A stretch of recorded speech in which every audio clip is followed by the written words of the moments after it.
radio for the masses. Headline edition, July 8, 1947.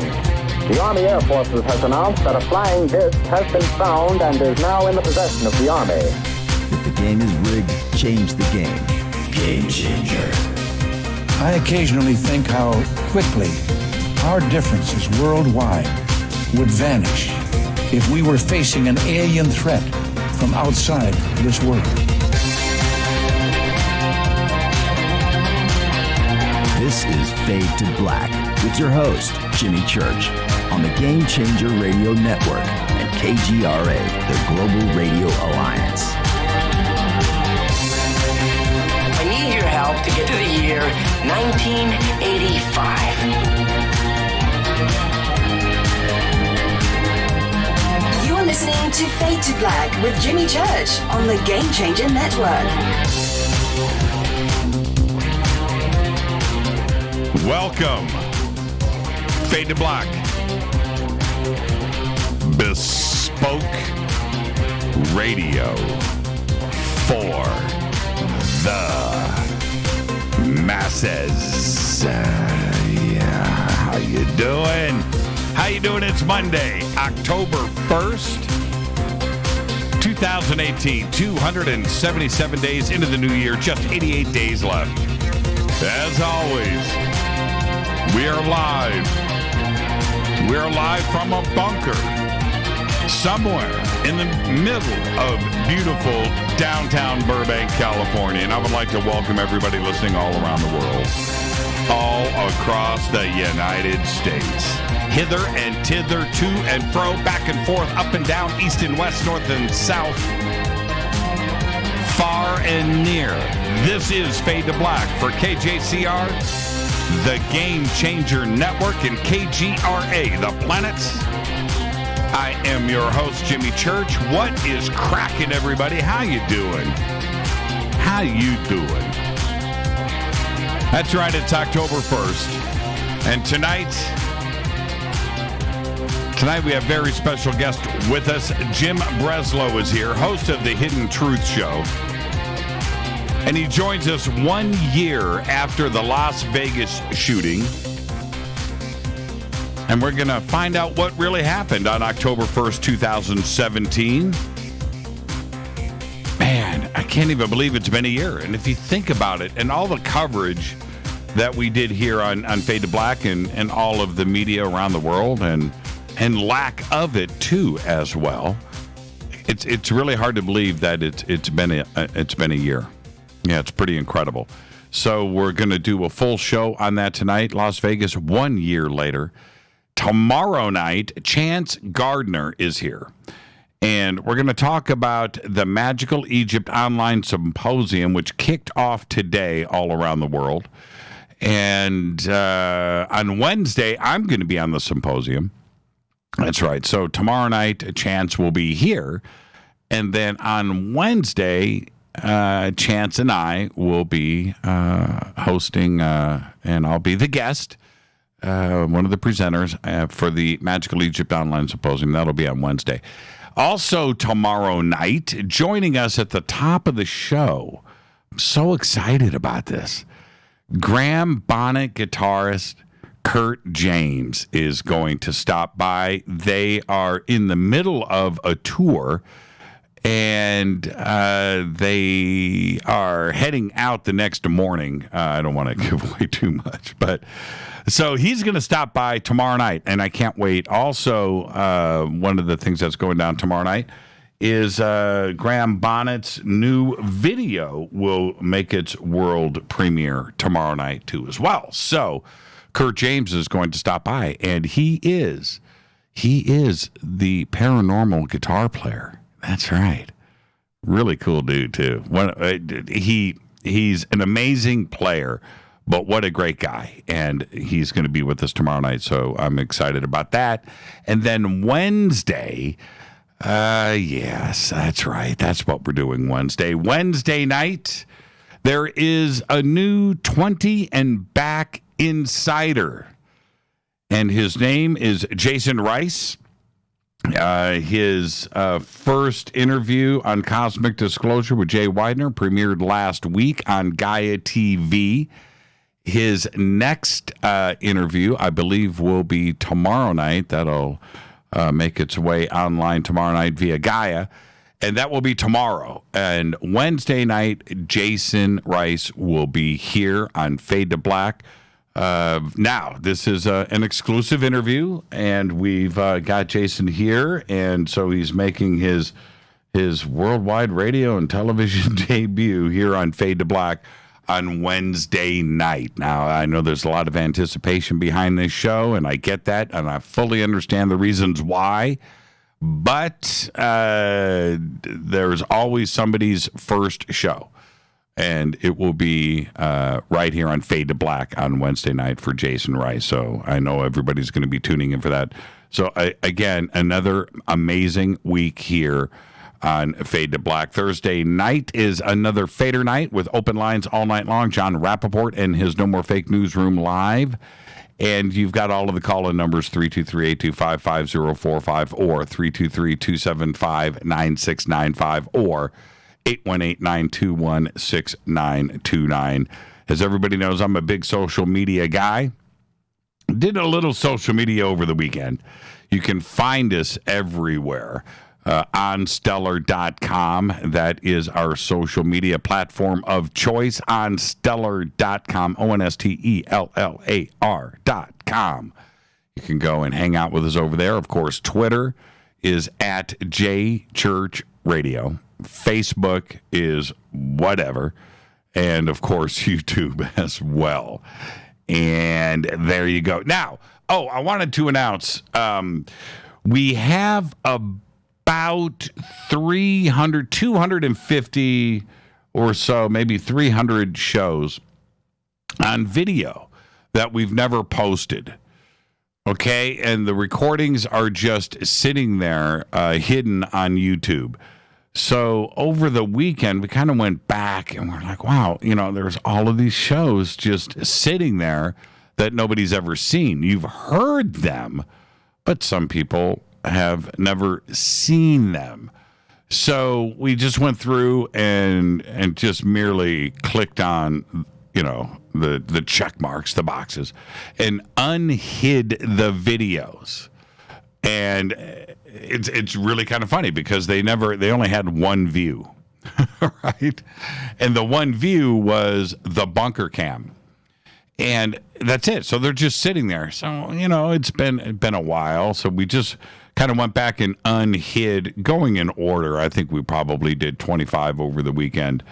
And the reactions from everybody, wow, this is 9 weeks old and no views. Well, it's just so funny. But anyway, that's what that is. And if you're going to be listening to this show later or tomorrow or whatever on YouTube, hopefully that will explain and the confusion. It's just a matter of they were just hidden, and they still are. We've got tons. I mean, it goes back. You gotta remember how many shows that we do in a year, and there's probably 250, 300 shows that are just sitting there. So we're gonna, just for archives' sake, and some people will get a kick out of it, and some of the shows are pretty funny with their mistakes, and especially the early ones with video. So they're all there, and we'll eventually, it takes a lot of time to do it, to prep it and get it ready, but it's not as simple as just clicking, by the way. But we're going to go back and slowly release the videos, and we'll go backwards, searching through our archives and trying to find the first show. That's hard. So we'll, the first show that we started running video on. And so we're actually going to go from the newest to the oldest, and we'll eventually get there. But so for everybody out there, you can go back and see the shows that you never saw live on video. I don't know why people enjoy watching a dude speak into a microphone by himself in a bunker, underground, in a dark room. But I don't know. But anyway, so we'll just release it so everybody has it. Okay? It's really that simple. Hashtag F2B is the sandbox. It's where we hang out. Are you ready for a new internet? I did see that. Yes. Berners-Lee is coming out with a new internet. That's actually pretty cool. And his take on it, he's not going to do the same old, same old. I mean, he's put a lot of thought into this, and this isn't the first time he's attempted a new internet either. But yeah, that's if he, it's already done, by the way. But if it grabs hold, that's the thing. If it grabs hold of everybody, that would be really cool. That would be pretty amazing. A decentralized internet. Oh, that's what we were supposed to have the first time around, right?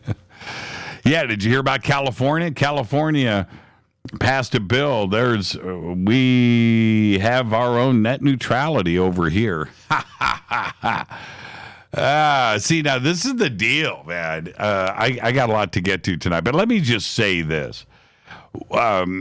California, as crazy as it is out here, and I know it's nuts, and I know we have a crazy governor and Brown and all of that, and that we're just a little off center out here. We're just strange. Well, okay, but we did give you skateboards, right? So just don't forget about that. But anyway, we gave you Van Halen. All of the crazy stuff seems to happen out here first. And when it comes to net neutrality, when Congress and the Senate and Trump decided to push that through, I had said then, I was very concerned. I don't want people in control of the net. I don't want people in control of me. I don't want people throttling back this show. I don't want the internet pipelines choked down. I don't want you to have buffering in your video or your internet or your streaming or anything, right? Or you have to pay for it. Oh, it's buffering. Oh, you got to pay more because some internet provider is now in control of it. Well, that's what was just passed out here. That's the one thing I can say about California when it comes to stuff like this. We're not going to have our internet throttled out here. We don't have to pay extra to have the same internet speeds as everybody else. And everything is going to come to us at the same rate of speed. That's it. And that's a good thing. I don't care what people want to say that it's competition and, it's going to be fair. It's going to be cool. No, you don't want people in control of your internet. It's just everybody's gets the same slice of the pie. That's the way it should be. And the little guy and the big guy have the same speeds. And that's it. That's it. Governor Jerry Brown. Strange dude, but I'm happy he did that. All right. You can email throughout the show, Jimmy@jimmychurchradio.com. We have breaking news today. Investors cheered today because Elon Musk, and you read about it over the weekend, struck a deal with the SEC that he's got to step down as chairman of the board of Tesla and pay a $20 million fine. And so does Tesla, too. Tesla, the company, and Elon Musk both had to pay $20 million each. The stock surged 17% today, wiping out Friday's loss. Over the weekend, Musk agreed to a settlement with the SEC that requires him to step down as Tesla's chairman and pay that $20 million fine. Why? Because he made some profits. Yeah, he lied. But anyway, he tweeted out something that wasn't totally true. And under the settlement, which requires court approval, by the way, Musk will be allowed to stay on as CEO, but he must leave his role as chairman of the board within 45 days. He cannot seek re-election for 3 years, according to these court filings. Also, over the weekend, and this just underneath the radar, it's weird. I haven't seen it anywhere in any of the news, any of the mass media, that there's another law that was just passed here in California. I believe it passed, which is that all publicly traded companies have to have a woman on their boards. And I thought to myself, wasn't that already a law, or even ethically shouldn't? But I forget the number. But there is a huge percentage of all male boards here in California. And I didn't realize that, the boys club. So there you go. I mean, California, always progressive, but staying in front of the game here on a couple of very important matters. Don't forget to subscribe to our podcast. It's only $2 a month. Our podcast, where we have almost 1,000 archive shows, right? Just sitting there. I don't know, 925 shows. Just $2 per month. You got all the apps that you need. Every platform. Just click on the banner, the podcast banner over at jimmychurchradio.com. You can also become a Fade or Not in our membership section of the site. And do you have your Fade or Not gear? Post the pictures. Once you get the autographed shirts and hats, post the pictures.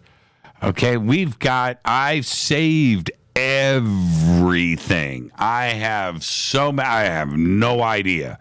I have hundreds and hundreds and hundreds and hundreds and hundreds of pictures. And I think we should have a Fade or Not section on the website. So I'm ready to go with it. Post the pictures. I save them all. And I think we should get that going. I'm going to get that over to Drew. I think we should have a Fade or Not gear section of the website and, a Hall of Fame. We're going to get that going. Got to. Let's get this show cracking. Happy birthday to today, one of my favorites, Zach Galifianakis. Today is 49 years old. Our dead guy's birthday today, Richard Harris, 1930 to 2002, died at the age of 72, played Dumbledore in the first two Harry Potter films, played Marcus Aurelius in Gladiator. Yeah. Wait a minute. He gets killed, right? In the opening scene? Isn't that how that played out? He also played King Arthur in one of the great films, 1967's Camelot. On this day in history, yeah, that's right, it's October 1st, 2017. On this day, Stephen Paddock, 64-year-old retired man who lived in Mesquite, Nevada, targeted a crowd of concertgoers on the Las Vegas Strip from the 32nd floor of the Mandalay Bay Hotel, killing 58 people and injuring more than 800. Fader fact. Okay, here you go. Fader fact. Portland was named by a coin flip. That's right.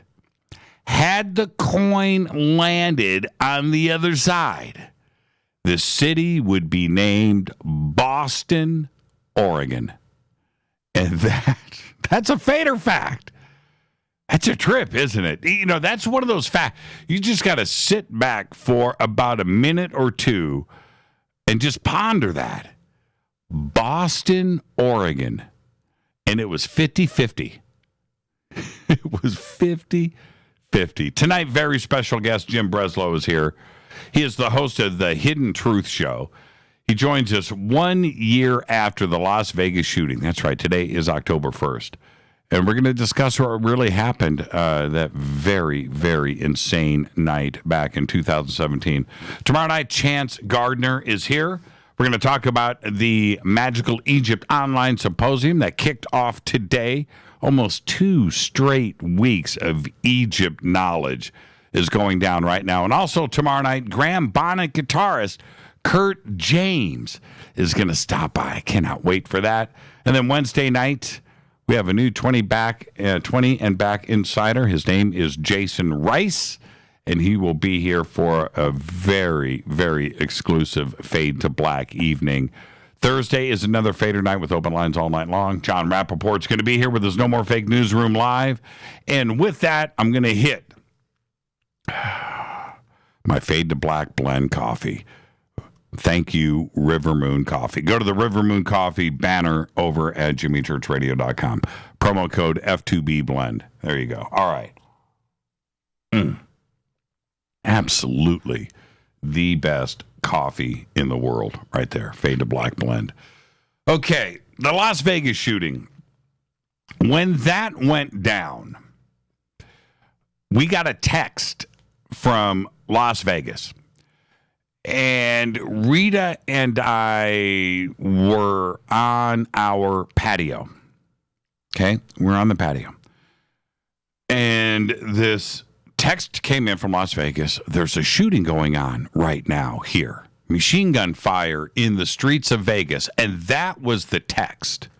I'll never forget it. In the streets of Vegas. So Rita and I get up. There's nothing on the news yet. We get up and rush into the house, get the TVs on, and we're reverting back to our text and our friend, and we were asking them about what was going on. And after a couple of minutes, everything flipped over to Las Vegas, and I'm talking about all the media outlets, and we watched it play out live on television just like everybody else. We stayed up all night long. We had our laptops, we had tablets, we had our cell phones, we had the TV, and between the two of us, we probably had 6 or 8 media sources all playing out live in front of us, trying to get to the bottom of what was happening out there. And I don't like when things like this break. I mean, of course, how can you, right? But my point being is that it was tough. It was tough for us to watch. It was an incredible story that was breaking.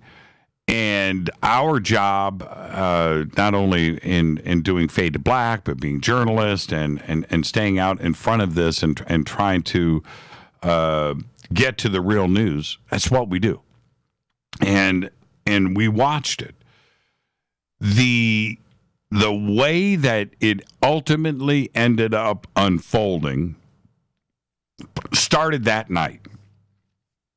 It started that night. And what I mean by that is the Las Vegas Police Department, the law enforcement in Las Vegas, from the word go, were not giving us the real information. And everybody knew that. The news media knew it. You knew it. I knew it. Everybody saw what was happening. And it was a pretty incredible thing to see, because when you have that many people in one of the most popular cities in the world, in Las Vegas, that are at a concert and something like this happens, you would think from that point that law enforcement would be very forthcoming with information and keeping us informed. And they chose not to. Now, we're going to be discussing all of that later on tonight, but some very fascinating things happened because of this. First off, and especially back then, a year ago, headlines, the news was out of control. You think it's out of control today? You think media is out of control today? If you go back a year ago to when the Las Vegas shooting happened, we had all kinds of things that were going on at the same time. And then this happened. The headlines were getting bigger and bigger and bigger and bigger. And leading up to this, we had hurricanes and we had weather and we had stuff going on all over. And then Las Vegas, right? And through all of that, all of us had to try to find the truth. And now comes Facebook, coupled with the real police story that was playing out in the press conferences. We had eyewitnesses in Las Vegas. We had everything that was playing out on social media. And the press conferences that were happening in Las Vegas with the lack of information. And it just seems that we were being forced into our own news. Social media and the shooting. You need to think about that, because we had people that were there. We had people that were in the casinos. We had people that were at the concert. We had people that were on the strip. We had people with cell phone footage and eyewitness testimony. All of this made its way into the social media platforms out there. Mass media didn't have a choice. They only had the information that was coming from the press conferences. And we had things that were surfacing quickly. We had helicopters that appeared to be shooting with machine gun fire. We had different windows that were shot out and broken in the Mandalay Bay. all over. So we didn't know what floors the shooting had happened from. We didn't.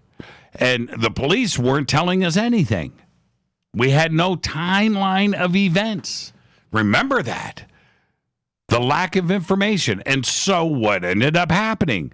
We had timeline videos that were synced up all over YouTube. And this is where it got nuts.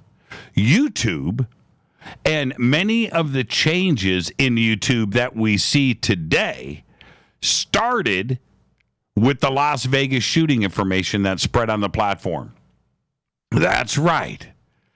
The censorship that we see today on YouTube started back with the Las Vegas shooting.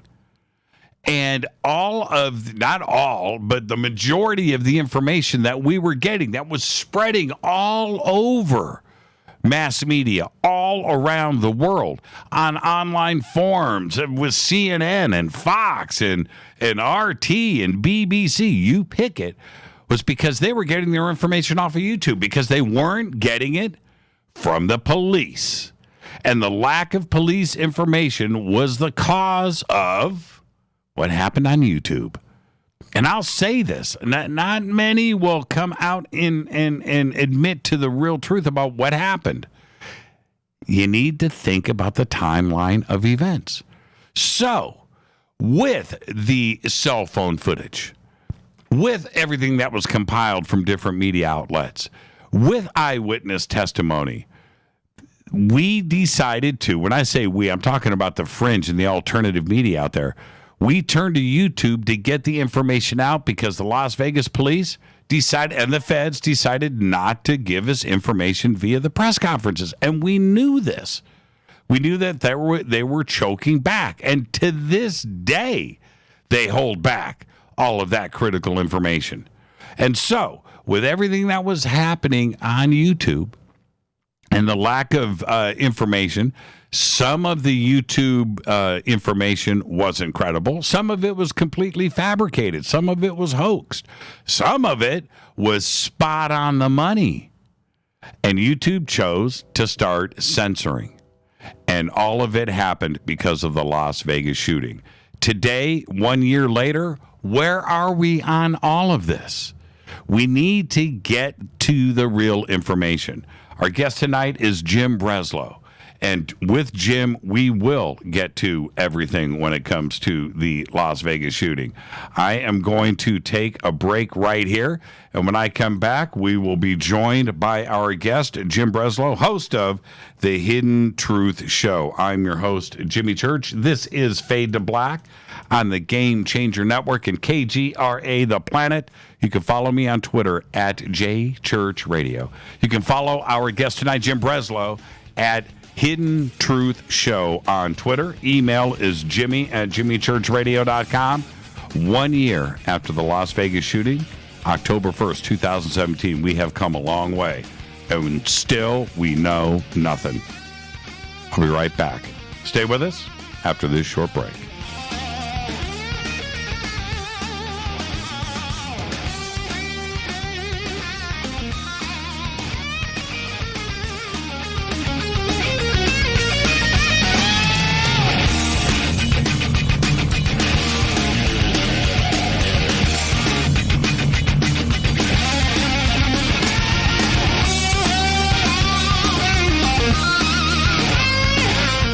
This is Nicole Church, daughter of you-know-who, and you're listening to Fade to Black on JimmyChurchRadio.com and the Game Changer Network. You're listening to Jimmy Church, Fade to Black. Fade to Black will now pause for alien identification. The station that talks the net. KGRA Radio. When you take the beans from Central America with dashes of Indonesian and African mixed in and then roast it to the dark side of Fade to Black, you create the ultimate brew of fringe. Introducing the Fade to Black blend from Rivermoon Coffee. Yes, Rivermoon's darkest customized roast was created for the love of Fade to Black.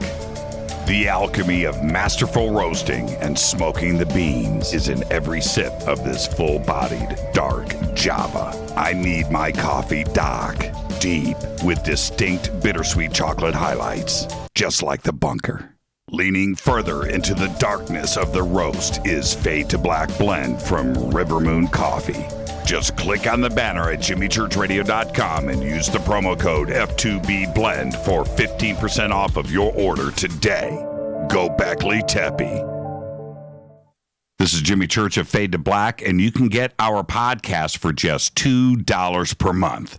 All you have to do is click on the podcast banner over at jimmychurchradio.com.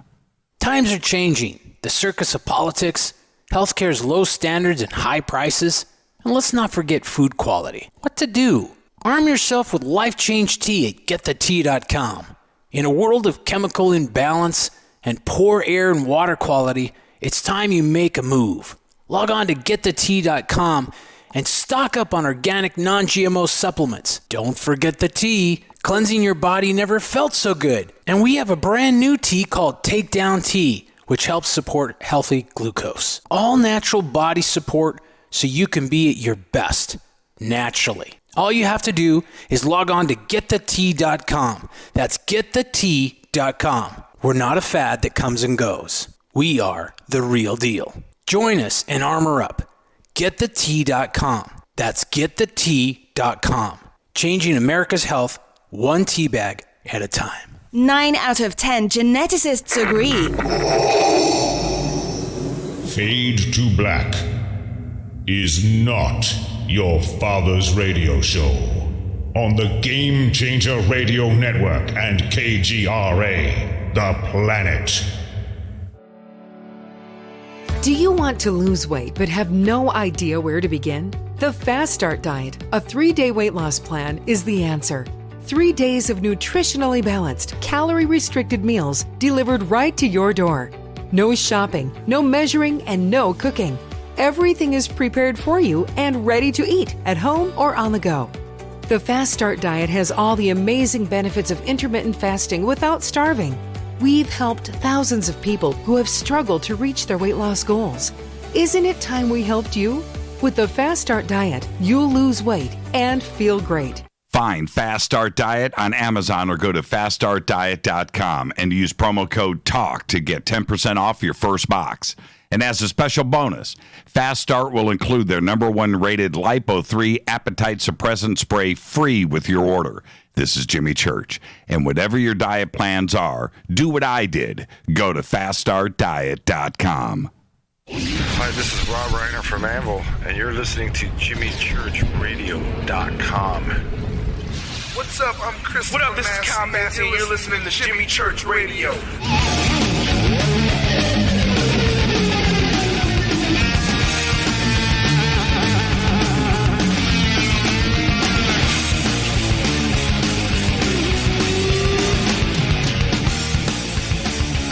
All right, welcome back. Monday, October 1st. Wow, we've got a great week lined up here. Tonight, Jim Breslo is here, 1 year after the Las Vegas shooting. Tomorrow night, Chance Gardner. That's right. His online symposium is going on for the next 2 weeks. I'll be a guest on Wednesday. He's going to be here with us tomorrow night. We'll be discussing Magical Egypt. That's tomorrow night. Wednesday night, a new whistleblower, 20 and back, has surfaced. His name is Jason Rice. His first episode of Cosmic Disclosure premiered last week on Gaia. The next episode will be tomorrow, Wednesday night. That's right, Jason Rice will be here. That is an exclusive here on Fade to Black, and I know all of you were expecting this, and we're going to do that on Wednesday night, so get ready for that. Thursday night is Open Lines, Fader Night. John Rappaport will be here with his No More Fake News Room live. And then the good news is this weekend, I have off. No Coast to Coast this weekend. That'll be the week after. Tonight, it is October 1st. It is the 1-year anniversary of the Las Vegas shooting. And our guest is Jim Breslo. He's host of the Hidden Truth Show. And he's been researching the shooting since its beginning. And he's the one person that the media, including HLN, Fox, and CRTV, national radio, all turn to for the inside information on the biggest mass shooting in U.S. history. Jim is a former civil rights attorney, public company president, and radio broadcaster. He hosted the Jim Breslo Show late nights on KRLA 870 right here in Los Angeles, California, and Casino Talk with Louis Anderson on weekends on 97.1 Free FM, also here in Los Angeles. He was a partner at the international law firm Seyfarth Shaw, defending companies and individuals against alleged civil rights violations. He left the firm to become president of Diamond Game, a publicly traded gaming company which provides lottery machines and tickets to numerous state lotteries in the United States and Canada. Jim is the author of 12 patented inventions in the gaming space, and he graduated cum laude from the University of California, Irvine, where he was the voice of the Anteaters basketball team. Started in sports like myself. Very interesting.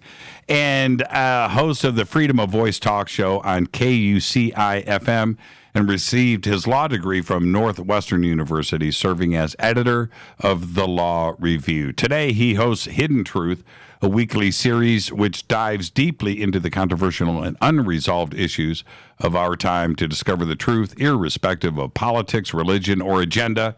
I'd like to welcome to the first time to Fade to Black, Jim Breslo. Jim, good evening. How are you? Good evening, Jimmy. Do you hear me okay? I got you, man. You are awesome. Loud and clear. Yeah, you are a broadcaster. You got those pipes. We can add to my resume now and guest on the Jimmy Church Show. Yeah, you know, it's an honor to have you here. And, you know, before we get to all of that, you get the first-time guest disclaimer. So let's get that out of the way, which is it's just you and I, Jim, sitting on my couch having a conversation as friends, and where the conversation starts, it starts, and where it ends, but we're going to end as friends. There you go. You ready to go? Are we supposed to have cocktails in front of us? Yeah, well, see, that's what we do when you're a guest in the house. Chilled vodka. Absolutely. Well, see, this is what I find fascinating about you. I've gone back and listened to all of your coverage on this, and you had a very successful law career and patent and Las Vegas and the gaming. You don't need to be doing what you're doing today when it comes to the Las Vegas shooting, and I respect that. But take me back. What led you here to being such an advocate for the truth? Was it the law career, or was this something that you had always done but never had a chance to cover? Yeah, well, I appreciate you asking. It's a lifelong passion, as I think you may have had the same lifelong passion for broadcasting, frankly. I mean, I grew up listening to shows like, Art Bell's Coast to Coast and so on. So I just always had a love for talk shows, a desire to do it. I used to broadcast my Little League games from my shortstop position. So if I had a father who really taught his child to pursue his dreams, I would have been doing it my whole life. But instead, I had a father who had determined that one son was going to be a lawyer and the other was going to be a doctor, and I was chosen to be the lawyer. So it was my duty to go to law school. And then, once you get into law school, the next thing you do is naturally, you practice law, because the law firms are throwing a lot of money at you, even though I was not sure I wanted to do that. But I did that, and ultimately was successful, made partner at my law firm, but I still was itching for something else. So I always dabbled. I kept one foot in broadcasting at all times. So that's when I had the Jim Breslo Show, which was kind of a late night coast to coast type of show in Los Angeles. Then when I left the firm to do the gaming business, which was kind of a slot machine company and also lottery equipment, I kept one foot in broadcasting by doing the Casino Talk show. And then when the company was bought about a year and a half ago, I finally had a break, kind of traveled the world, enjoyed myself finally. And then when I got back, it's like, okay, what's going to be the next chapter? And I thought, you know what? Maybe it's finally time to return to my original love of broadcasting. So that's what led me to start the Hidden Truth Show. Now, let me, I've just got to ask you, I'm here in Southern California, and here we all know the Anteaters. Okay, so, man, it must have been the coolest gig being in college, being the voice of the Anteaters. I mean, how cool is that?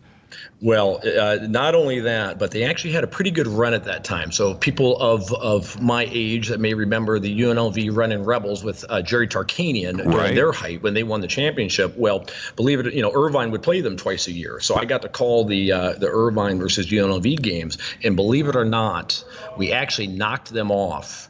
At the Bren Center in Irvine. We had knocked off the number 1 team in the country. And I got to coin the phrase at the end, Jimmy, do you believe in miracles? Yes, anteaters win. Anteaters win. So, yeah, Michaels took that from me. He took that from me. Yeah, you know what? Well, you know what? That's an honor and a privilege right there.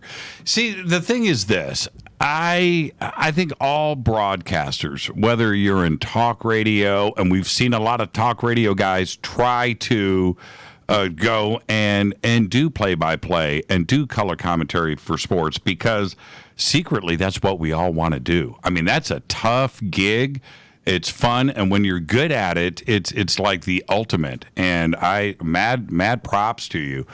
With Vin Scully or Michaels or any of these greats that are out there, it's such a talent. But the talk show guys, they really know where it's at. It's not in talk radio. Yeah. Have you ever done it? You see, okay, that's what, and you know what? This is what talk radio guys do. They will sit at home. They'll turn the game on, turn the volume down, and try to be Vin Scully. That's what they do. That's what they do when they're alone. And I did that a lot and tried to practice that. When I was studying broadcasting, that was one of the things we would do is, like required stuff. You get all your notes in front of you and you put up the play-by-play and you do the voiceover for the sports stuff, for the different donuts and the different loops that you would do. And it's hard, man. It is a hard, tough thing. So it really came naturally to me. I have to say, I listened to so many freaking games when I was a kid at the earliest possible age, just constantly listening to games on the radio. I was just an absolute sports nut. So by the time I was in college and doing that, it actually kind of came pretty naturally to me. And one thing I noticed is just how much better you get with repetition. Yeah. Each game, it just became more and more natural. So for a guy like Vin Scully, who was at it for 60 years, for him, it's rolling out of bed. And I think for most of those guys, it gets to that point. Now, with you today, and with you hosting, and you've done a lot of radio, how much of a challenge is that for you in that every show is better than the next one, right? Are you comfortable in your own skin today? Yeah, getting more and more comfortable because, I hadn't done a show for a while. So it's something that, you have to kind of get used to and get comfortable with, and what's going to be your style and this and that. Obviously, you want to be yourself as much as possible. For me, the show that I'm doing is really an interview format show, long form interviews, which is really my passion. I just have a natural curiosity and just love talking to people and interviewing people, as I'm sure you do. And so that's my passion. And, I'm a little rusty at it when I came back to it, but getting better and better. And, as far as the Hidden Truth show, that was really a choice made from seeing the mainstream media and their absolute obsession with everything Trump, whether you're on the pro or the anti side. It's this obsession and big, important issues not getting covered, and issues getting covered always from one side or the other. You can't figure out the news today unless you watch both Fox and CNN or whatever else. But if you watch any single one of those, you're getting half of the story. So you got to watch both. And it's just an insane reality of our media these days. So I'm trying to be the genuine voice of the truth, where I don't care where it leads. Political correctness be damned. Religion, politics, doesn't matter. The truth is what matters. Yeah, it's a dangerous zone that we find ourselves in, both as I'm on one side where I'm a broadcaster, and then we have the audience on the other side, which is in treacherous waters wherever they're wading into.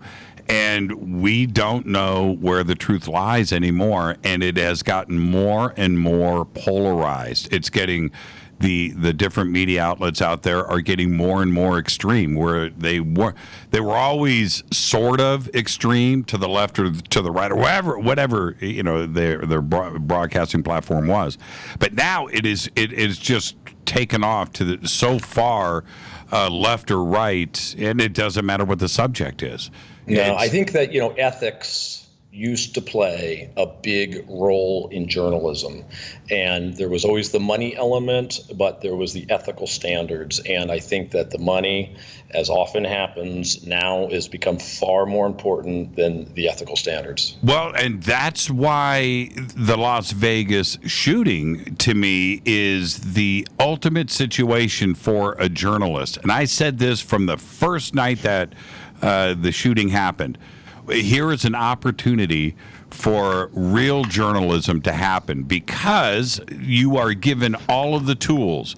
You know that the Las Vegas Police Department and law enforcement and those agencies were holding back information and were not giving us the truth. And so go at it. You have the opportunity here to go and get to the real truth and present it to the country. And to this day, as far as mainstream goes, it hasn't happened. Yeah, and I think you had some things working against you in Vegas. You've got a city that really didn't want this in the news. This is not good for business. So MGM certainly didn't want it in the news, because arguably they are partly responsible for this, but also as a hotel casino company and all the other hotel casinos companies, this is not good for business. Las Vegas police, they bungled this thing from the beginning, so they didn't want it in the news. And then the media seems to kind of be beholden to the casino interests. You have Sheldon Adelson, who owns the Sands, Venetian Palazzo, who owns the Las Vegas Review-Journal. So you got that conflict right there. And you got the fact that, they're beholden on, it's like the Hollywood press that covers Hollywood. They don't, Entertainment Tonight doesn't tell you the real truth about what's going on in Hollywood, because they're dependent on Hollywood for content. And, it's the same thing with the media, I think, in Vegas. Now, what do we know? Let's start with facts, if there are any facts, if you know what I mean. Okay, so what do we know as fact? And we'll start with the date. We know that the shooting happened on October 1st, 2017 at about 10 p.m. in the evening. Okay, so that we know that. What else do we know as fact when it comes to the Las Vegas shooting? Well, most of the facts that I'm going to share with you, I'm getting from the police report. So you just need to start right there and understand that, take it all with a grain of salt. This is coming from the police report. Now, the police report from the Las Vegas police is a very extensive report. There was a preliminary report that came out in about March, and then about a month or two ago, a final report came out, and anybody can see it online. They can see it on our website, hiddentruthshow.com. We're talking about an 80-page report and lots of footnotes and supporting documentation. So in talking to people who have reviewed police reports and so on, they describe it as a pretty thorough police report and frankly well put together. Perhaps one of the few things Vegas police have done well. So we've got a police report that's got a lot of facts in it, and I think that for the most part it's a reliable report.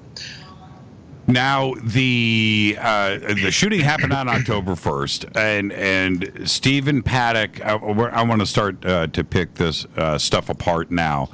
And one of the things that I found very suspicious was nearly immediately after the shooting, the hotel room crime scene photos were leaked. And I had said very publicly back then, Jim, that the police department and all of the agencies that are involved know who took those pictures and know who leaked them. And if they don't do anything about it, then they were leaked for a reason. Well, that's exactly what happened. Right? And we still don't know officially who leaked the photographs, but they do. Were those photographs leaked on purpose? I don't have the answer to that. And what's interesting is very few people are asking that question. That is not one of the outstanding questions that a lot of people are asking about. So that's gonna remain a mystery at this point. And why do you think that is? Why do you think that there isn't any mainstream journalists out there that are willing to take this on? I think the word is that the mainstream media in Las Vegas is afraid of the police, that they're afraid they're going to be shut off from information from the police, and so that they're very reticent to criticize the police. But what about what about the New York Times or CNN or Fox or the Washington Post or BBC or RT rolling into town?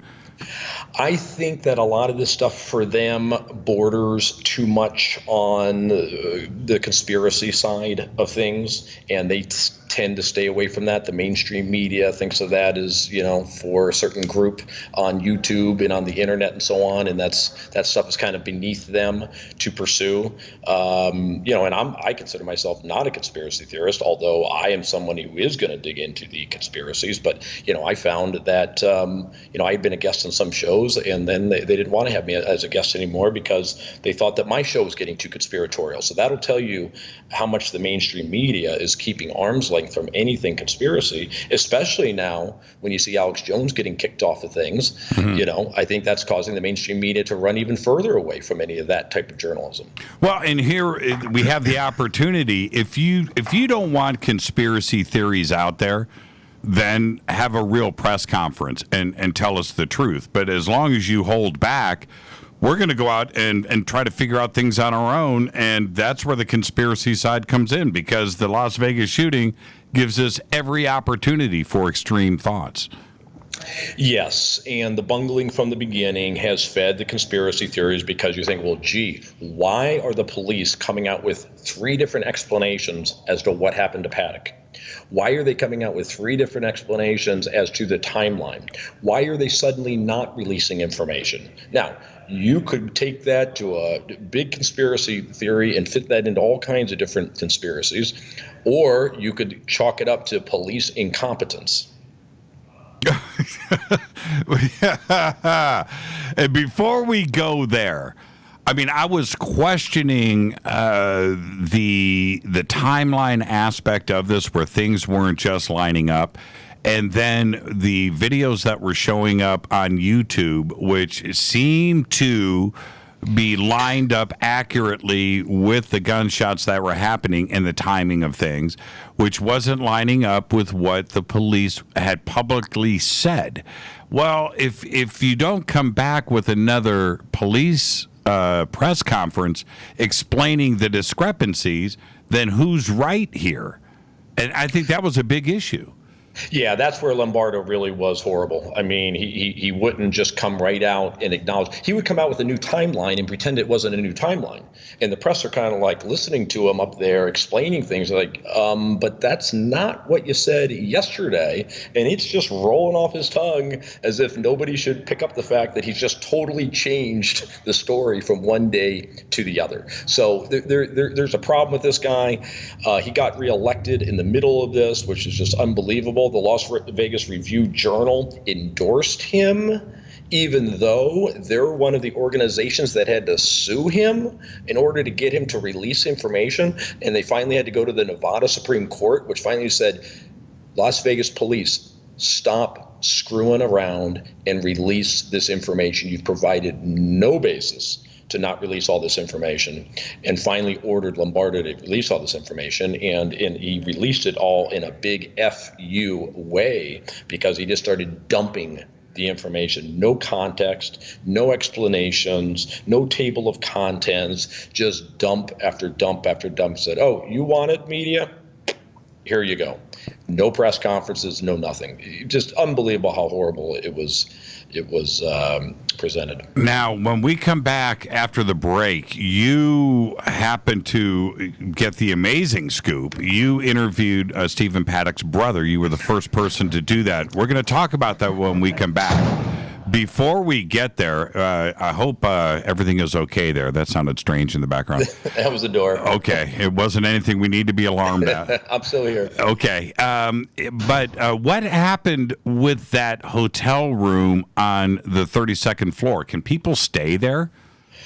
Great question. I've got a sleuth reporter in Vegas as we speak, and obviously everyone knows that we're doing this on the 1-year anniversary. So there's lots of events going on today, and it's a very solemn day in Vegas and day of remembrance, obviously. But yes, you can. He actually went to the room and confirmed that for me today, and took video of that. Couple interesting notes: they did change the floor numbers, so. It's no longer the 32nd floor. It's the 33rd. Yeah, I think it's like 56th floor.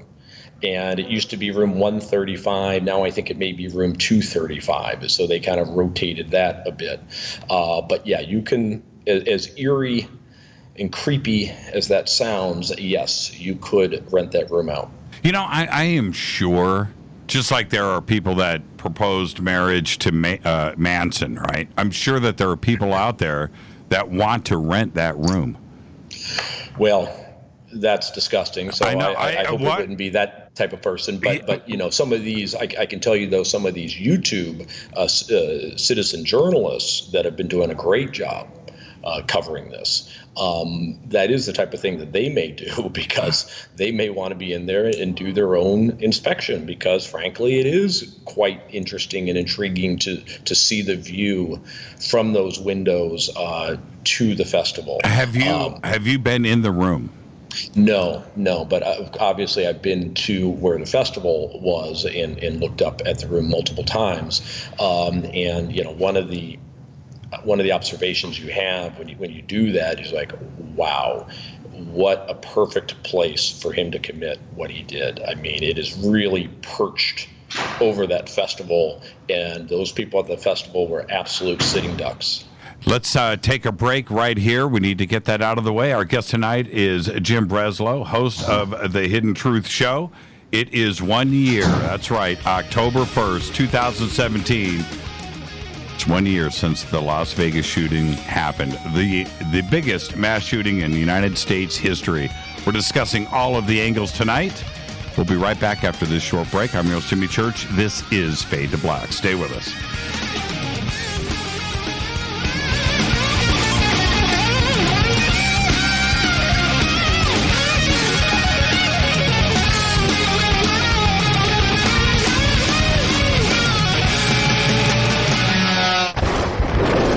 This is Fade to Black with Jimmy Church on the Game Changer Radio Network and KGRA, the Global Radio Alliance. This is KGRA Digital Broadcasting Station, Salt Lake City, Utah, Van Buren, Arkansas. Folks, this is very important information. What's to be said about CBD? AncientLifeOil.com. Our CBD is made from hemp and has 0.003 THC, which means this wonderful product won't get you high, no matter what amount you take. What does CBD do for the body? My hands are tied. But you can Google CBD benefits and be astounded. When you're finished reading, you'll want to log on to AncientLifeOil.com. That's AncientLifeOil.com. and purchase. Life is good when you feel good. People are tired of pain. People are asking for non-GMO organic products to help them with you fill in the blank. Legal in 49 states, and again, our CBD is made from hemp. Ancient Life Oil is about helping people one by one by one. If you wonder how good the product is, the CEO takes it every day without miss. AncientLifeOil.com. That's AncientLifeOil.com. Have a great day. Hello, I'm Katie, and you're listening to my main man, Jimmy Church, on JimmyChurchRadio.com. Hi, this is Ray Hobbs here, repping the planet, and you're listening to my good friend, Jimmy Church, Fade to Black, on the Game Changer Network and the KGRA Digital Broadcast Station. This is Toby Kebbell. You're listening to JimmyChurchRadio.com. Don't hurt me, Jimmy. I'm only little. Hey, I'm Adrian Grenier. And this is Ari Gold. We're the Honey Brothers. Yes. We're of the Honey Brothers. Hey, I'm Adrian Grenier. And I'm Ari Gold. We're the Honey Brothers. And you're listening to Jimmy Church. The Revolution. Reclaim your active lifestyle with Angioprim. Angioprim is the original liquid oral chelation supplement. Chelation helps remove toxins, heavy metals, and cholesterol in your veins and arteries that can cause blockages. Scientific research proves the active ingredient in Angioprim has superior oral chelation action that helps promote cardiovascular health. Find out more. Go to angioprim.com. Talk to a trained consultant by calling Angioprim toll-free 877-882-7221. This is Jimmy Church of Fade to Black, and you can become an official Fadernaut by just going to our membership section at jimmychurchradio.com. Hey, it's Grace. Can we talk about something serious for a minute? Your age. Getting old has its perks. But remember, being a few years younger, you know, your hair was thicker, you didn't have so many wrinkles, that extra weight wasn't haunting you, and you just felt better. Well, we can't turn back the clocks and go back 10 or 15 years, but you can start feeling and looking 10 or 15 years younger with Nature's Youth RSF. It's a doctor-formulated daily supplement that helps your body maintain its peak performance and fight the aging process. Imagine sleeping better, looking better, and feeling better. See how Nature's Youth RSF has helped thousands of people just like you at nature'syouth.com. nature'syouth.com. Imagine how it will feel when your family and friends are asking you what you did to look so good. Your secret will be Nature's Youth RSF. It's time to start looking better and feeling better. Learn more and order your Nature's Youth RSF at nature'syouth.com. That's nature'syouth.com. That's nature'syouth.com. This is Jimmy Church of Fade to Black, and I only use night vision goggles from Bearing Optics. You can see your very own green chrome balls today by clicking on their banner at jimmychurchradio.com. This is Micah Hanks of the Gralien Report, and you're listening to Jimmy Church on Fade to Black, across the globe on the Game Changer Radio Network and the one and only KGRA Radio, The Planet.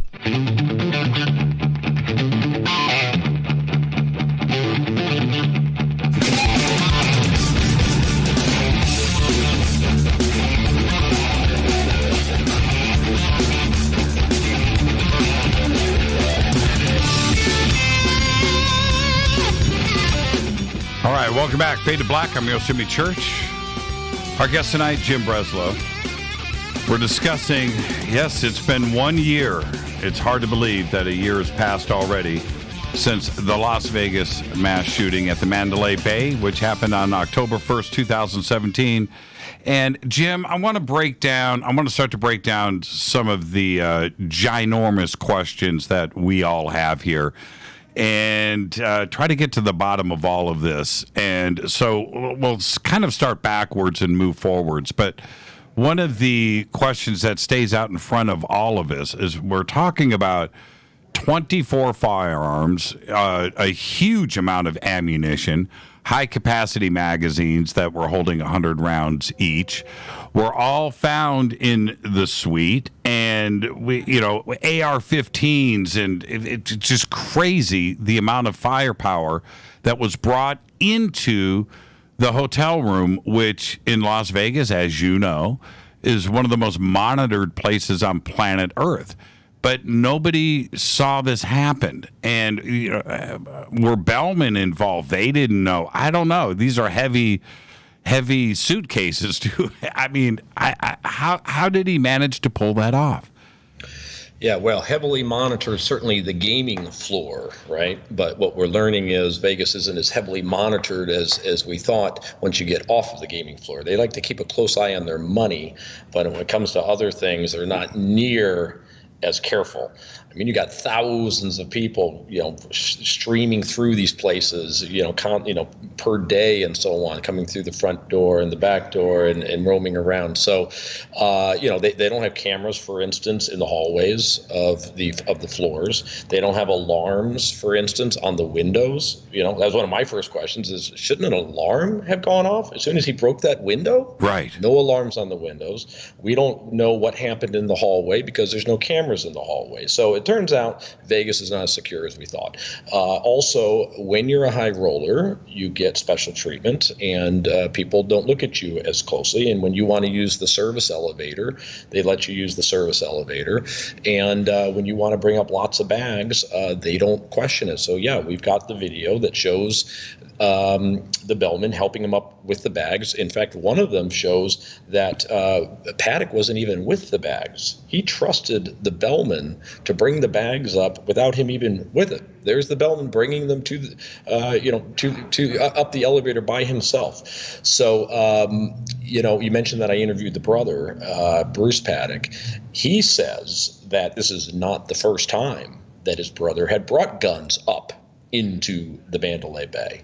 We also know that the Las Vegas police tell us that he brought essentially all the same weapons into the Ogden, which is a condo building in downtown, just a week prior, as he was scoping out the Life is Beautiful festival. So he managed to get all the guns into the room there also. It's crazy to think 14 AR-15s. I mean, it's just... It boggles the mind that somebody was able to pull this off, and it's something that I still don't understand. And when you get to Vegas, that's especially as a first timer, that's what a lot of people do. They look up and look at all of the cameras in the ceilings, right there. I mean, cameras seem to be everywhere, but in this case, it was just like the perfect storm, wasn't it? Nothing in the hallways, nothing obviously in the hotel rooms, no alarms on the windows. He just happened to pull this off, and he knew how to do it. Yeah. Well, and I'm sure we're going to get to some of this, and that's to what extent Mandalay Bay should have been on higher alert. There's a story that just came out, I believe it was yesterday or today, by a guy named Doug Papa, who is a former police officer and has been covering this story very well. He says that there was an incident at Mandalay Bay a few years earlier where a guy was found with automatic rifles in a room and arrested and other ancillary equipment that he had gotten up to the room, and a scope and so on, that it appeared that it was brought up to the room for the purpose of shooting down below. So Mandalay Bay, and this is according to the Doug Papa article, had been alerted in that sense. There also had been training that had taken place just a month prior to the shooting, where they were training for the eventuality of somebody shooting from high up in a hotel room, and what would be the defense mechanism to that, and it would be snipers. So they were practicing having snipers shooting from helicopters to guys shooting, from a hotel room. So this is something that was anticipated in Vegas, that was known about. I mean, the possibility of terror on the Las Vegas Strip, please, we've all just been assuming, when is this going to happen? We know it's going to happen eventually. You had 22,000 people at a festival directly across the street. Easy target. What additional security did Mandalay Bay have in place in light of that festival going on across the street? I think we're going to learn through the litigation that's ongoing right now. Zero additional security. I take it you're in your office right now. Yeah, I got some people making a little commotion over there, but they're walking out. It should go away very soon. Okay. Yeah, no problem. That was for the audience, not for me. So much was made of again different conspiracy type situations. We have his live-in girlfriend, who apparently didn't know about any of it. I want to address this directly. And her living outside of the country, he bought her a plane ticket right before. How did she not know, or what is to be made of that? Well, she was originally a suspect or a person of interest. I'm sure the FBI interviewed her multiple times. She did come back of her own free will to the United States from the Philippines and subject herself to those interviews, and she has been essentially cleared by the FBI, at least as of now. So she passed the smell test for them. She did come clean to them and told them, by the way, gee, you may find my fingerprints on some of the bullets because I used to help him load his guns. And I think, in fact, they did find her fingerprints on some of the bullets, but she had alerted them to that fact. So, she was the one that reported a lot of his odd behavior in the 6 months prior, that he had been very distant, very removed from her, etc. She thought that he was sending her to the Philippines because he was breaking up with her. But she certainly was aware of all the gun purchases. She says that he was a fanatic at certain hobbies, and he would jump from one hobby to the other. I think skydiving, believe it or not, was one of his hobbies. Flying private planes was one of his hobbies. So she just assumed this new hobby of collecting rifles was his latest obsession.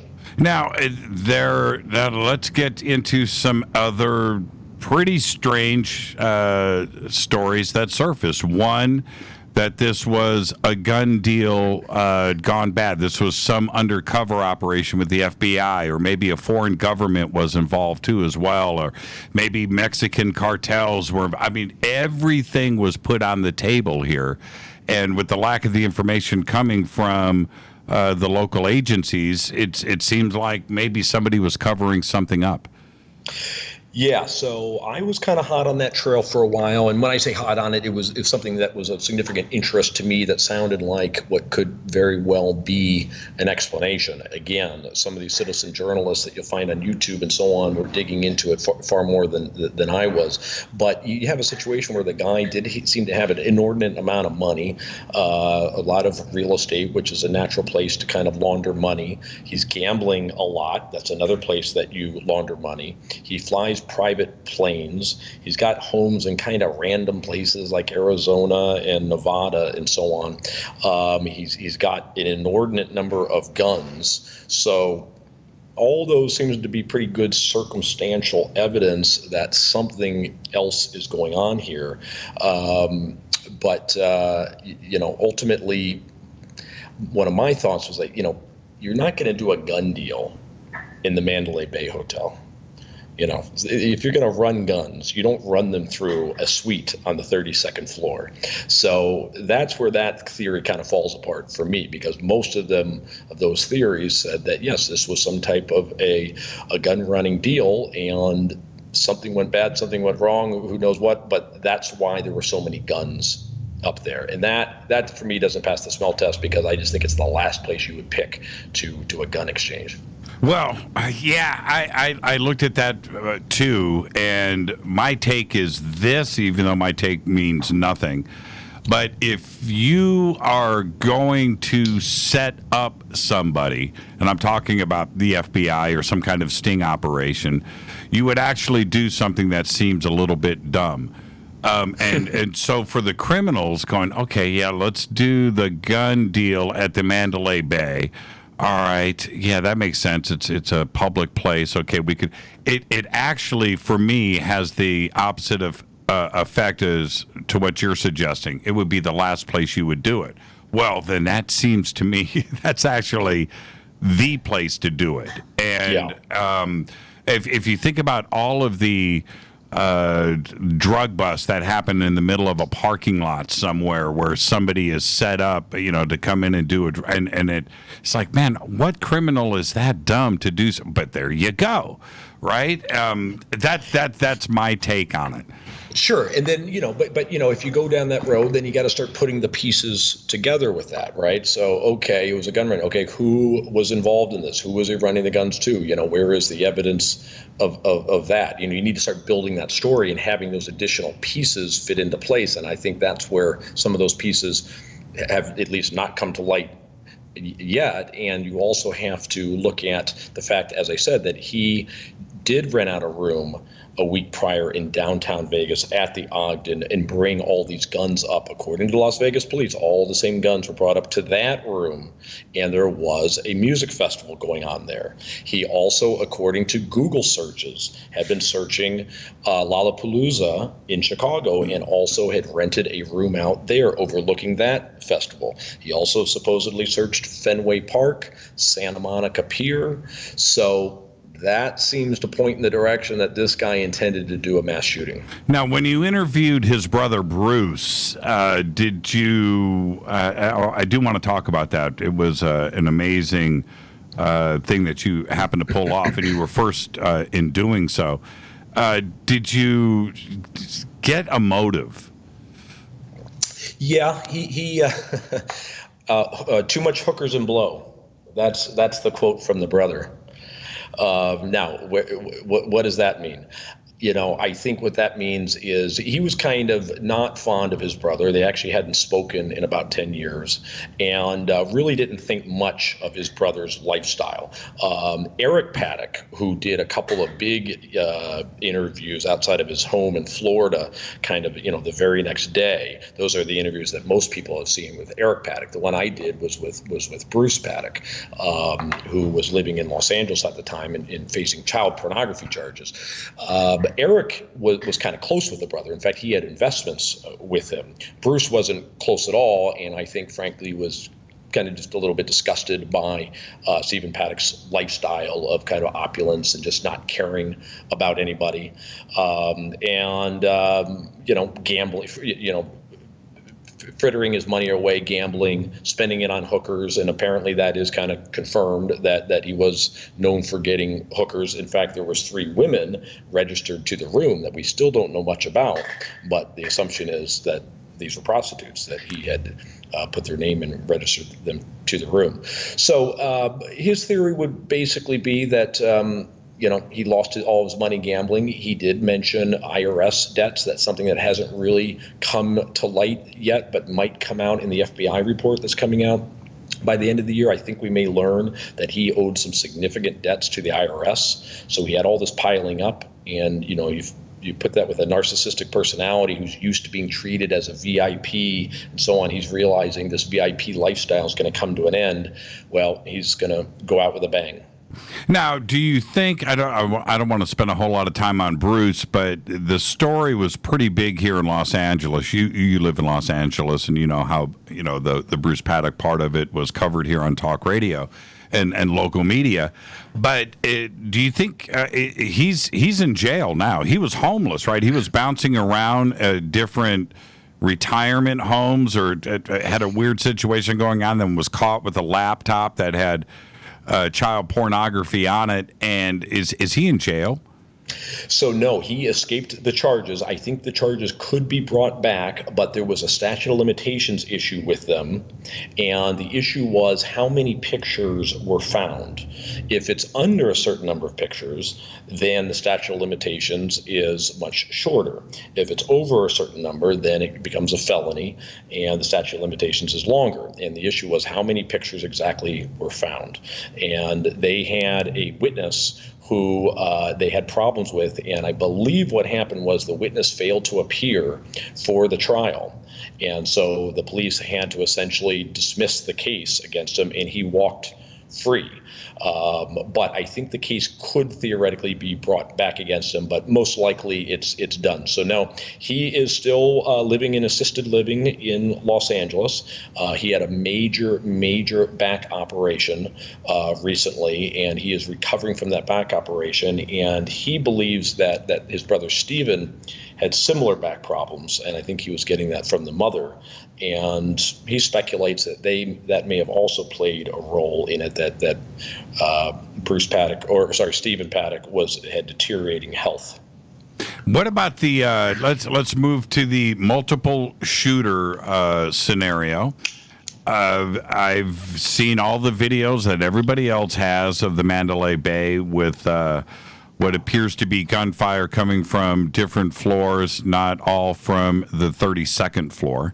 Where do we stand today with that? Yeah, well, we're probably going to be in the same place today as we'll be 50 years from now. And just like with JFK, and how many shooters were there in JFK? This is going to be one of those that's going to last a long time. And one of the reasons is that you have so many eyewitnesses that absolutely swear that there were multiple shooters. And if you talk to them today, they're still going to say that there's multiple shooters. So, and there's a number of different things to talk about when we talk about multiple shooters. So, the first is the 10 minutes of shooting, right? How many shooters was it really during this 10 minutes of shooting? So, and how many floors was it? Here's what I say. Only the windows of only one room were broken out, okay? You can't shoot through a window without there being bullet holes through the window unless you're a magician. So we know based on that the shooting only came out of that one window as far as shooting from Mandalay Bay. Was there shooting coming from some other direction? If you ask anybody who was on the ground, they would say absolutely. The gunfire had different sounds to it. It seemed to be coming from the strip area.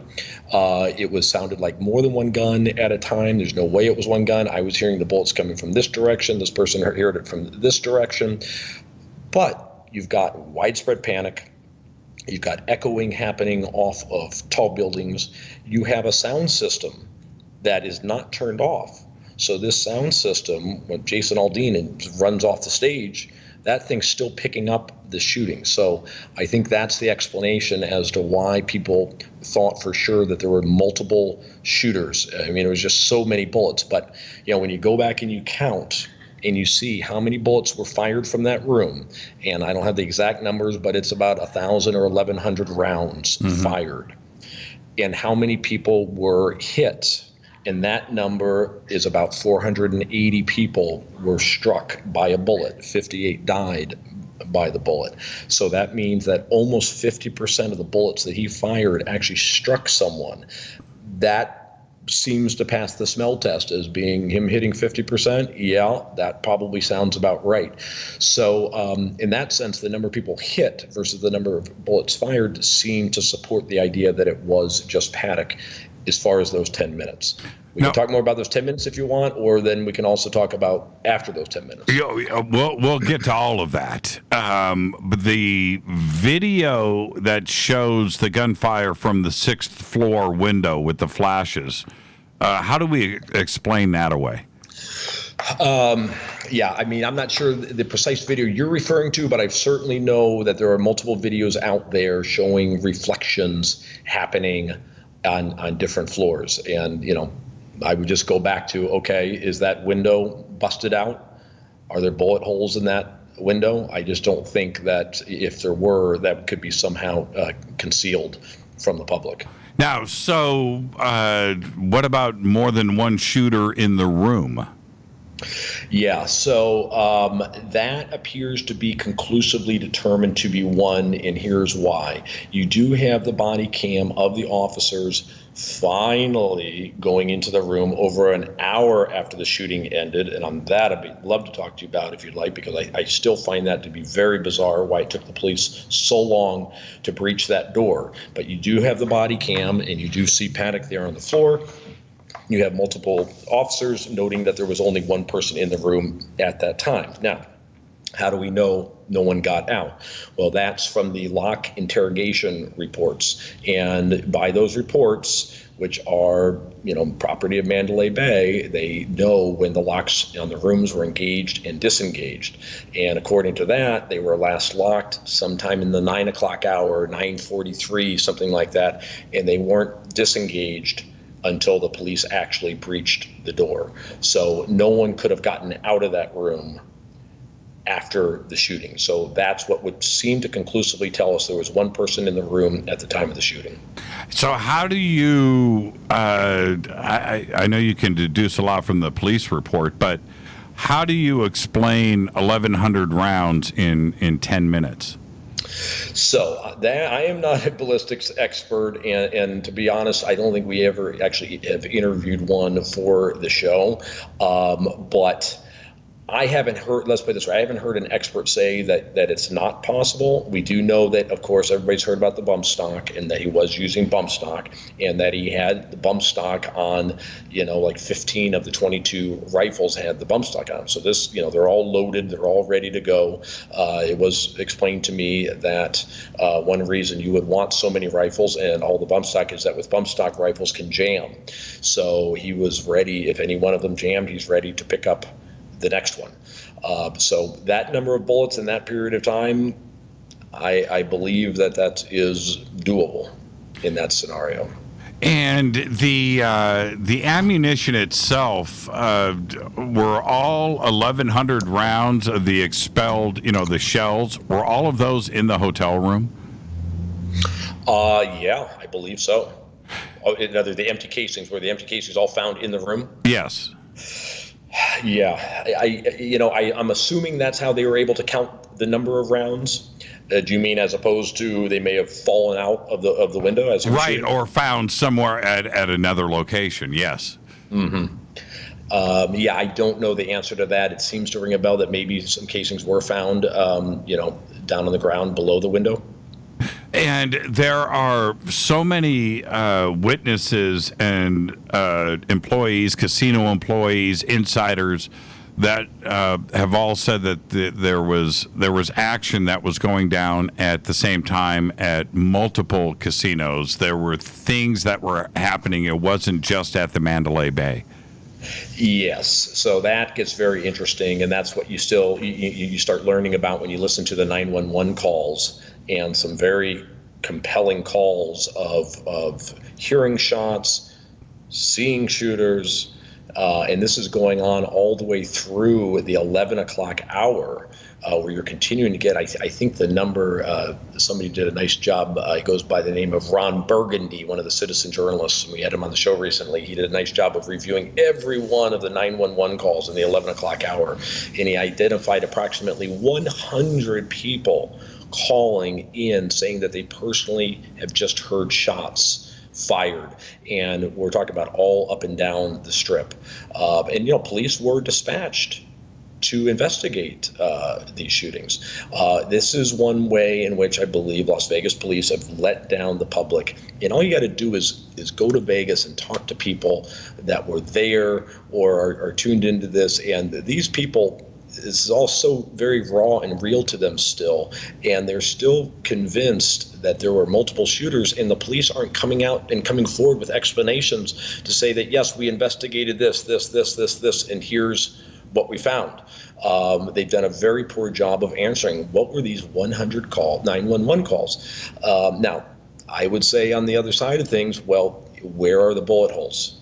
Where are the people that were shot? Where is the evidence of these? Okay, and then what's the explanation for them then? I liken it to when we had a big earthquake here in Los Angeles 20 years ago, and we had all these aftershocks. And for a few weeks, anytime a truck went by, I thought we were having an aftershock. We were just that used to aftershocks that any little rattling, you're thinking aftershock. My theory would be when you're in that mayhem of what happened in Vegas that night, and you have to keep in mind, this was not a 10-minute event. For the people that were there, this was a 4-hour event. They didn't know what was going on. It was sheer panic on the strip for 4 hours. So when you're hearing anything, people are thinking it's gunshots. They're hearing things that they're reporting as gunshots that may not be gunshots. And we're going to head towards a break, but when we come back, we'll set this up for after the break. Once again, just crazy video, but that video of the helicopter with what looks like muzzle flashes. What did you make of that? Well, what we do know is that a sniper was put into a helicopter to attempt to take him down. The helicopter apparently decided it could not get close enough for him to take a shot because they're afraid of the shooter shooting back at the helicopter and taking the helicopter down. Is that really? I hadn't heard that. Yeah, well, look, it makes sense, and that is their training. They've got snipers that can go up in helicopters. It's not uncommon for Vegas to put snipers out there. During the New Year's Eve festivals, when they closed down the Strip, they put snipers up there.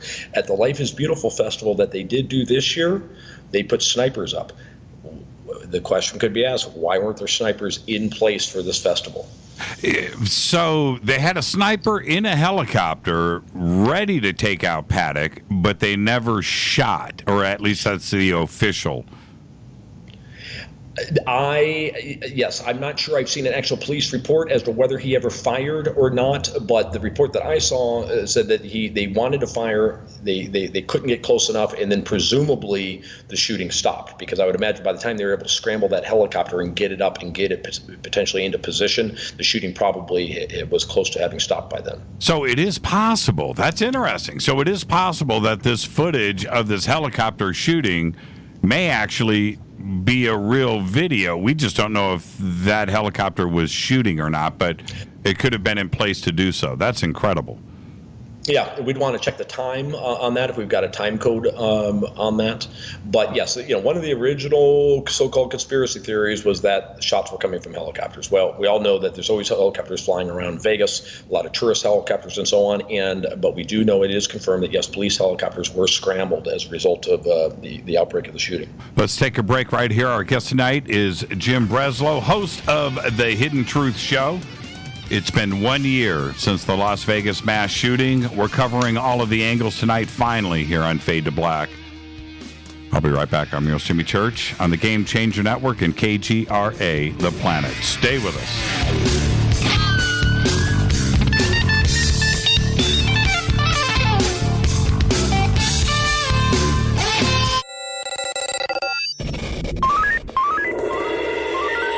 Way out here, we listen to Jimmy Church. You're listening to Fade to Black. Always on the edge of the hottest alternative talk. Jimmy Church with Fade to Black. KGRARadio.com. ¿Qué tal, mis amigos? Yo soy Mario Carson, el tiburón, y los invito para que escuchen a mi buen amigo Jimmy Church Radio. ¡Claro que sí!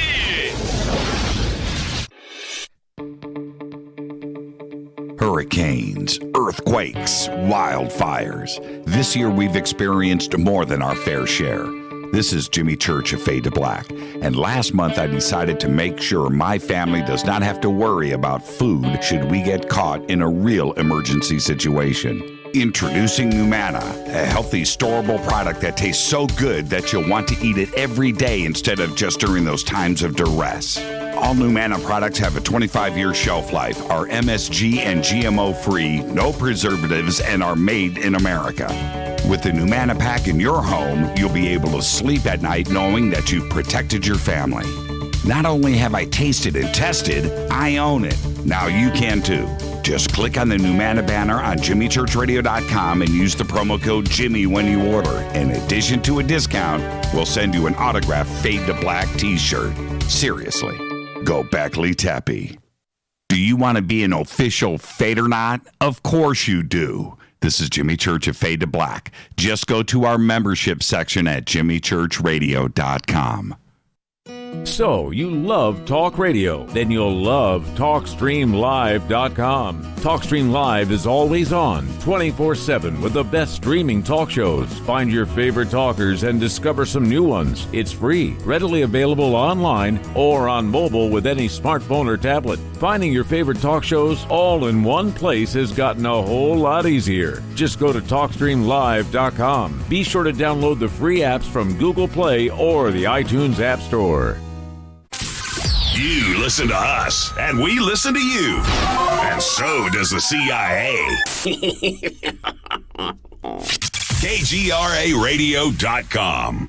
If you have hard water, the lime scale not only leaves white spots, it clogs pipes and breaks down appliances, costing you hundreds of dollars in energy and wear. Eliminate lime scale and other water issues like brown staining and bad odors with HydroCare water products, available from Wave Home Solutions. Wave's affordable water systems don't use salts or chemicals. You'll love the way your water tastes, smells, and looks. Satisfaction guaranteed. For more information, go to bestwater123.com. That's bestwater123.com. Are you intrigued by Paranormal Talk Radio? You'll love the new Paranormal Radio app from TalkStream Live. You'll find a great selection of talk shows covering UFOs, ghosts, strange phenomena, and much more. Download the Paranormal Radio app now and start listening to the very best in paranormal talk entertainment, including the network you're listening to right now, the Paranormal Radio app, free in Google Play and the iOS App Store. You are listening to Fade to Black with Jimmy Church on the Game Changer Network. Oi, oi, I'm Reese Evans. You're listening to Jimmy Church. This is Revolution.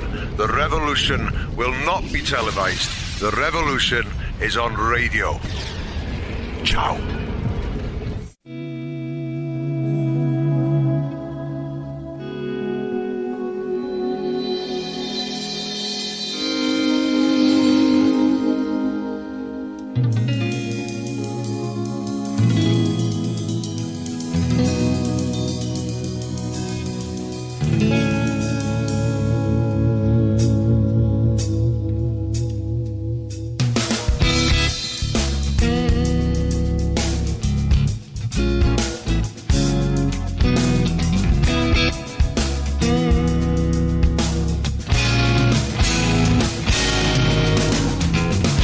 Welcome back, Fade to Black. Our guest tonight, Jim Breslo, host of The Hidden Truth Show, and we're discussing the Las Vegas mass shooting 1 year later. It happened last year, October 1st, 2017. It is October 1st, 2018. And Jim, my email has been flooded with photographs of broken windows all over the hotel. And they're just coming in. I'm just going through these now. Are you suggesting that these are all photoshopped and there was only his room and his room only? I have never seen any police report about additional broken windows. So, photoshopped or taken at a different time, or I don't know. I'd have to see the pictures, but there's certainly been no official, let's put it that way, who has ever come out and verified that yes, there were additional broken windows. Yeah, I don't know. I don't know what to make of it. It's all just so interesting to me. Do we chalk this up to fake news, which is something I want to get into right now? The fake news thing that happened through 2016 and 2017 was something that we all, and yourself included, have been dealing with it, trying to figure out what is real and what is not. And then this happens on October 1st, and now it's an opportunity for everybody out there to post. And that's what happened with Facebook and forums and websites and YouTube with the Las Vegas shooting. Yeah, and I think that's awesome. Where citizen journalists are taking the place to some extent of real journalists. And, I think, any effort to quell that by the YouTubes of the world should really be frowned upon. More information, the better. And it shouldn't be possible for there to be conspiracies anymore, because they'll all be exposed by citizen journalists. And how do you approach this when you're looking at different reports out there from citizen journalists and alternative media versus what is being presented by the police and mass media? How do you figure out what's real and what is not? Yeah, great question. I mean, I take it all very seriously, and I think that the citizen journalists, I don't think that they are intentionally misinforming. I think that they've got a lot of questions that they're trying to find answers to, and they're throwing a lot of bits and pieces of information out there. I think some of them fail, however, to really connect the dots into a cohesive theory that works, that makes sense. It's putting together a puzzle. And you need all the pieces of the puzzle to fit together for it really to work. So I think a lot of them have a piece or two here or there, but ultimately I haven't seen anything where the pieces of the puzzle come together in a way that causes me to think, oh, wow, this is what we've got going on here. Now, things could still come to light. As absurd as that sounds, being a year out, more things could still come to light. We still don't even have the FBI's report out. The FBI is giving us every indication they think that they're going to be able to announce a motive here. So we're all waiting for that report. And let's talk about the distance now too as well. And I know that you've been down to the area where the concert was, where you have the opportunity to turn around and look at the Mandalay Bay. What are we? Is it? Well, I guess it's possible, but the velocity from that distance to have this kind of destruction and death happen, is it possible? Does the velocity hold up? Well, I think that it was about 430 yards was the distance, if I have that correctly. I was just seeing a report again. This was another Doug Papa report. I highly recommend reading his stuff. And he was talking about that the distance of the shots. But you probably have read that the only handwritten note they found in the room. Very odd that he didn't leave a note. But the only note that was found was coordinates, supposedly to help him determine that trajectory. And, it is known that he was very adept with guns. His brother told me that it was very common for him to go to shooting ranges. I believe the girlfriend said the same thing. So this guy had turned himself into a bit of an expert. And as we look back at this, it has been a year. What are your conclusions? Well, I do think that even though there's outstanding questions that need to be answered, I think ISIS is an interesting one that needs to be answered. But right now, I would be going with the lone shooter acting alone. The family thinks that he was fully capable of doing this on his own. The theory would be that he had been losing and starting to lose big. His lavish lifestyle might be coming to the end. Maybe the IRS is coming after him. He perhaps was suffering some, psychotic episodes or depression. The father was on FBI's most wanted list, was a known psychopath. Paddock did not have a relationship with his father. His father was a bank robber. Paddock is out trying to beat the so-called banks of Vegas. And when he couldn't do it, he decides, I'm going to go out notorious nonetheless. There was a prostitute that was interviewed that said he liked to refer to himself as a bad man. I'm a bad man. Well, maybe he wanted to go out as a really bad man. In fact, the worst man in the history of mass shootings, and perhaps that's why there wasn't a note. Well, my issues with all of that, if it is a lone shooter, and you've got one guy, you've got the crime scene, you've got the weapons, you have his identity, you have his body, it is the easiest thing to figure out in the world, and it's like an open and shut case. Why wait 10 months for a police report and this big investigation if it is so simple to figure out, because you have everything?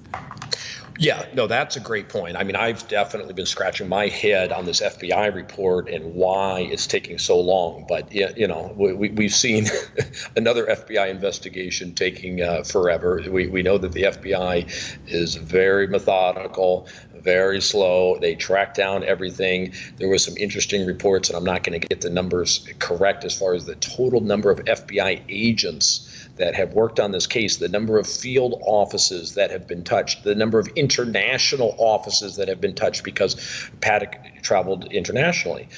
What is all this investigation about? I think it's primarily about terrorism. That is the FBI's involvement in this. They're acting as a supportive role to the police, but they're also looking for ties to terrorism. Now, they've come out twice and flat out said, we don't see a tie to terrorism. So you could ask, well, how are you already saying that when you haven't completed your investigation? And what are you investigating? But, Paddock did travel quite a bit internationally.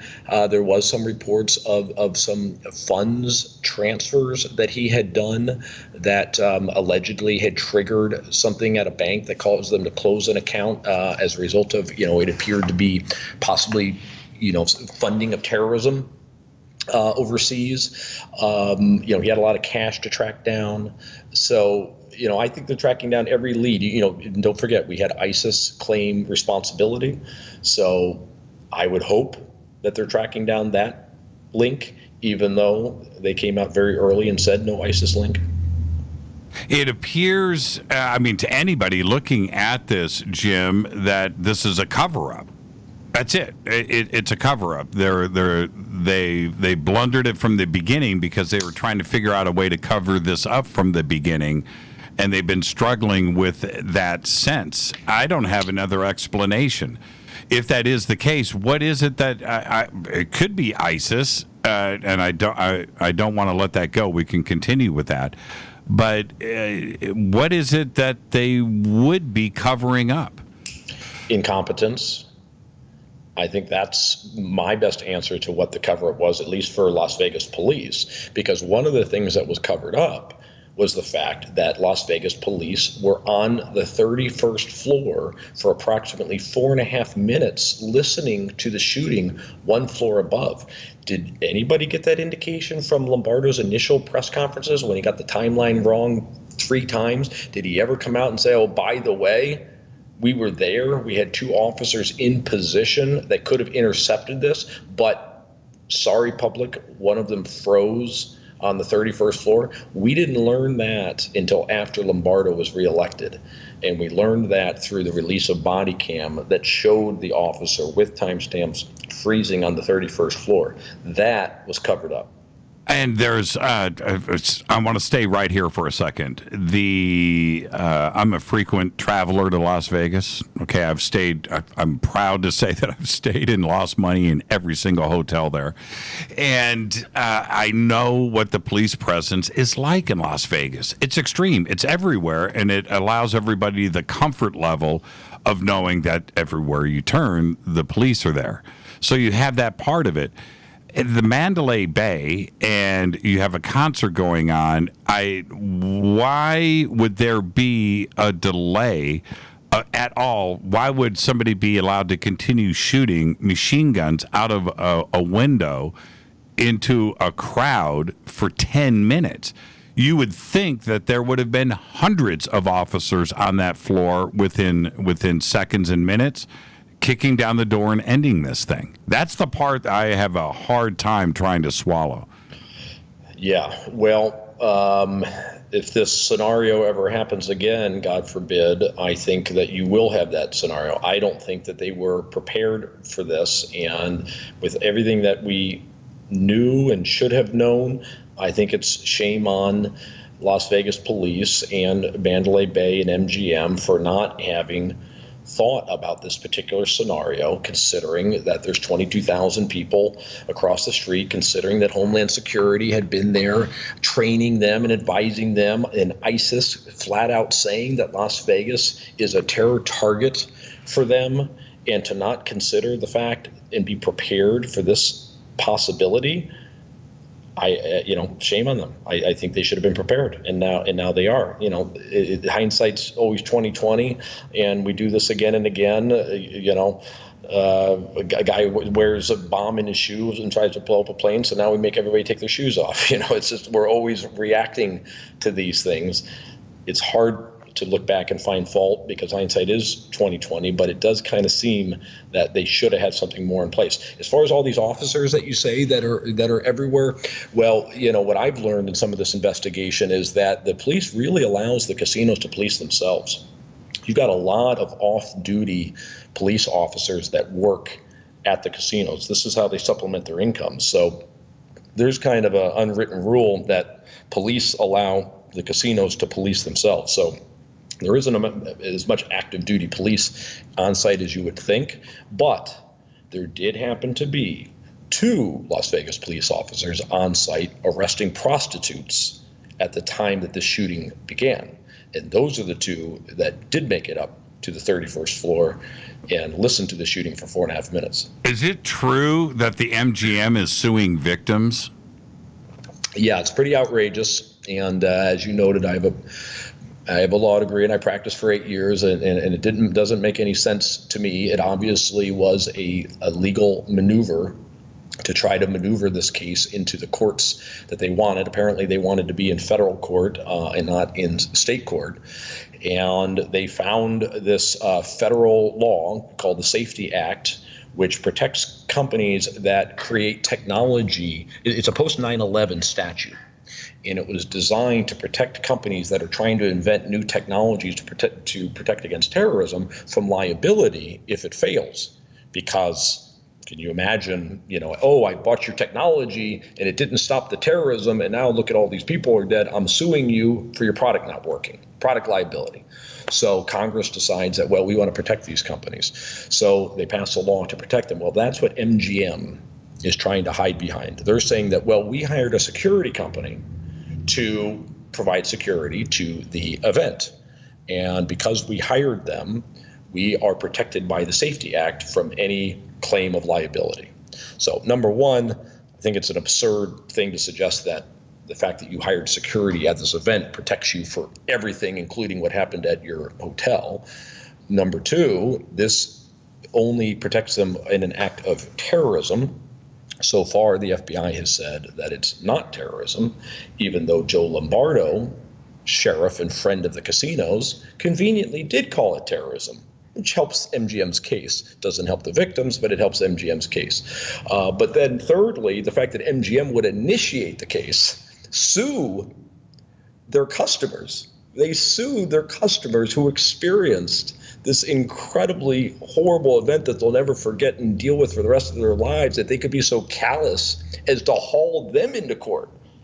These are people that hadn't even necessarily sued the MGM yet, but MGM says that, well, we know that they had hired a lawyer, or we had some reason to believe that they were going to file a lawsuit. We don't know if these people ever were going to sue the MGM.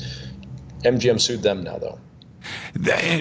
What? And let's talk about that aftermath. When you have, how many people were at that concert? The number you always hear is between 20 and 22,000. As far as there that night is a great question, because I'm not sure I've ever really gotten a good answer to, okay, that's the festival number, but, you know, it's night 3. How many were actually at night 3? So I'm going to, if I were to guesstimate, I'm going to say it's something like 15,000.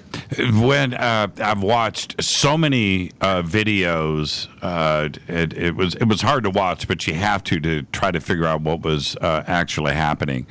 And as you watch these videos, I questioned the preparations for any type of emergency or exit, and it didn't seem like anything was in place there. What changes have been made, and what has the MGM done to make changes at the hotel?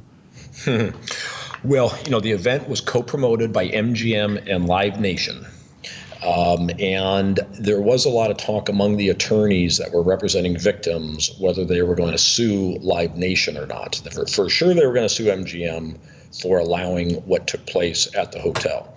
Were they also going to sue based on what took place on the festival grounds? And I think that's still probably yet to be determined, but I interviewed a number of the attorneys and they were kind of conflicted as to whether or not they were going to sue Live Nation or not. You know, people were trampled. A lot of people, you know, I think approximately half of the injuries were not bullet wounds. They were, injuries suffered as a result of trying to exit. People, had to tear down fences to get out. So, an argument could be made that there wasn't proper exits. I have heard other people say that no, actually, they thought that the exit flowed about as best as you could hope for, given the circumstances. The event's going on. It's interesting for an event like that, you're guarding against people coming in, right? That's the primary guarding. Once the event ends, then you open up all the exits. Well, this is an abrupt end in people trying to get out of exits that aren't essentially opened. So maybe there's something that could be learned from that. They do talk about the fact that no one got on the mic. Once Jason Aldean left the stage, there was silence. I mean, there was no emergency notification, no siren, no messaging going out, nobody telling them what was going on. It was just sheer panic. So that would be another thing that I would think in the future, events would want to have something in place that if something horrendous like this happens, that there's still some emergency backup system. There's some place where a guy can get on mic and tell people what's going on or tell them what to do. So people were just left on their own. The MGM, what changes have been made at the hotel? So when I visited the hotel, when I first started doing my deep dive about 3 months after the shooting, I go to the elevator banks expecting to see tighter security. I see one security guard standing in one of the 3 banks, the one that happened to be the one where Paddock went up. The other 2 banks, you could walk right in, carrying whatever you wanted, walk right into the elevator. Didn't even have the thing where you have to swipe your card to go to the room that you wanted to go. Right. So this is 3 months after, and no apparent additional security at those elevators. So I haven't heard of anything significant that MGM has put in place. You've got this catch-22 that whatever they were to put in place would seem to highlight, see, That's what you didn't have in place. There's been talk about metal detectors for bags. I don't think any of the hotels have put that into place. The FBI did talk about what they think needs to be done in the future, and that there's so much focus on security getting into the event and screening and electronic metal detectors and so on, but not enough thought put into the perimeter of the event, more of an outward-facing security rather than inward. And what's really scary is this doesn't just affect events taking place under large hotels. There's a lot of amphitheaters out there where there's high ground above that amphitheater where someone could carry out stuff like this. So I don't know what's going on, but I hope that all of these outdoor venues are looking at this and reassessing their security. Yeah, you can't help but I was in Las Vegas last month, and we were I don't want to say the hotel we were at, but we were at one of the big ones, and staying on the 30. I'd have to ask Rita. I think we were on the 33rd floor, and I'm looking out, and I can't help but think of the Las Vegas shooting, and I'm looking out the window, and everything is just wide open, these panoramic views, and you're looking down at these crowds of people. And going back to what you just said, going up to our rooms all day long and all night, we were never checked. Ever, not once. And these thoughts went through my mind multiple times. Yeah, I mean, it's hard. What do we want to live under? I mean, airports are a pain in the butt. How much do people want to go through? People want to go to Vegas. They don't want to be thinking about security all the time. So I'm sure these hotels are very reticent to put in more obvious security and have people be thinking about this. Vegas does not want people thinking about this. Sheriff Lombardo is very telling in his last press conference about a month ago. He flat out said, this could happen again. I'm like, wow, that's really kind of callous for the guy in charge of security of this city to just flat out say this could happen again. But, he's also being pretty damn truthful. And, what does it tell you? I mean, it tells you people, you got to watch out. You got to keep your eyes open and be prepared, because there's just no way to 100% guard against these type of things. Yeah, and the one question that I have, I mean, when now I may be the exception to the rule. We're going to be headed towards a break, but I've been to Vegas hundreds of times, Jim, hundreds of times. I check into my hotel. I'm there for 2 or 3 days. I got one bag, maybe two, small bag, whatever. But when one person checks in with 50 bags, right, and 50 cases, that some bellman, somebody somewhere is going to say something to somebody.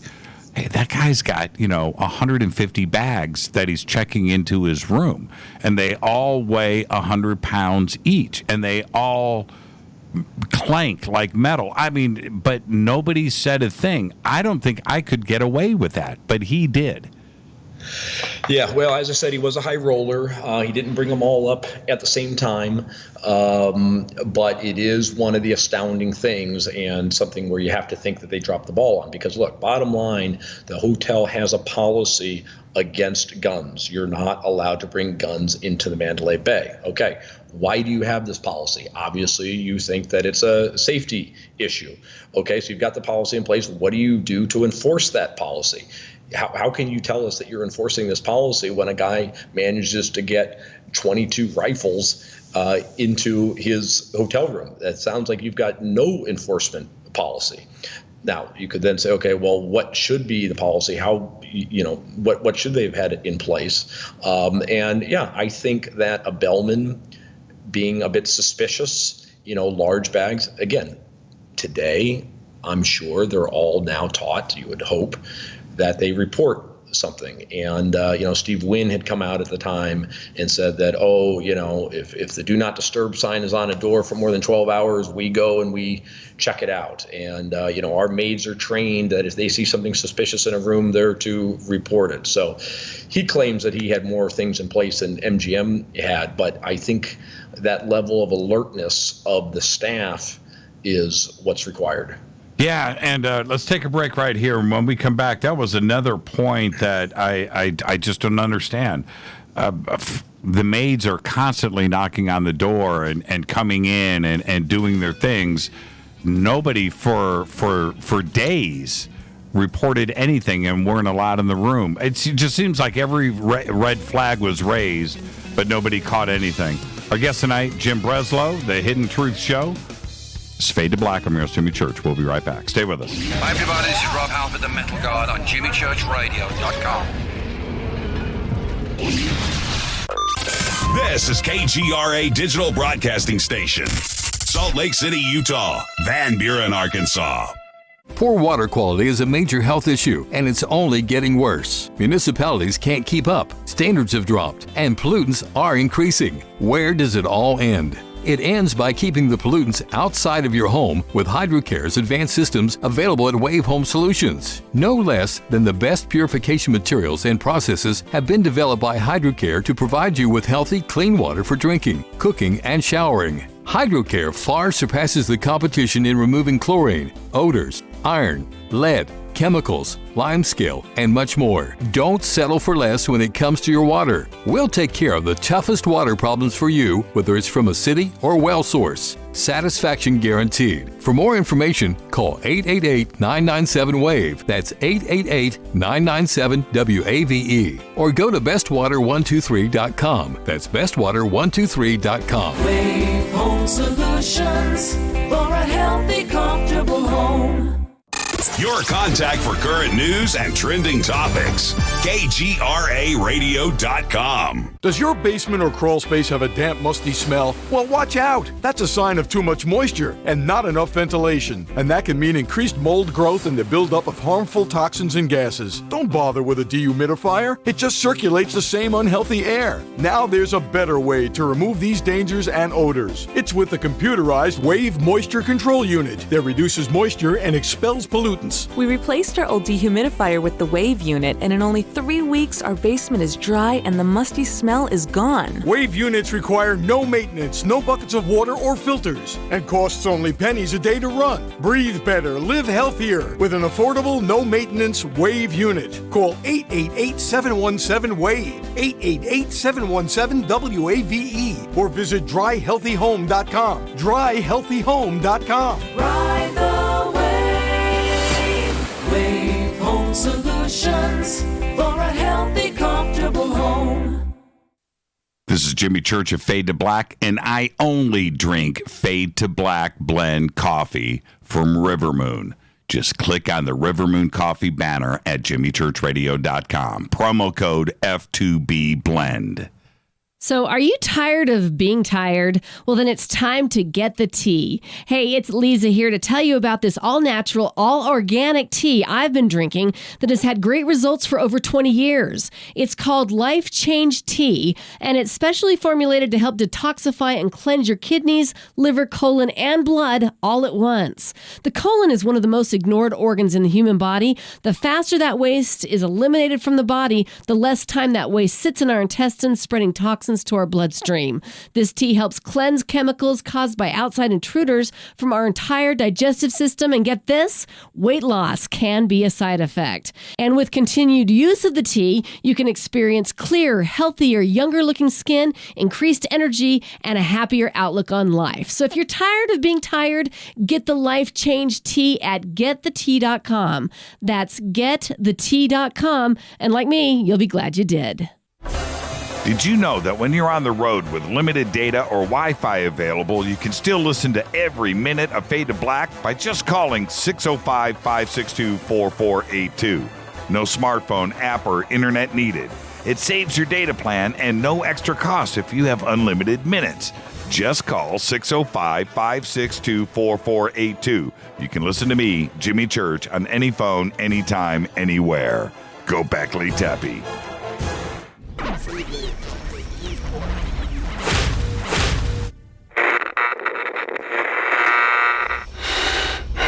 You want to know a secret?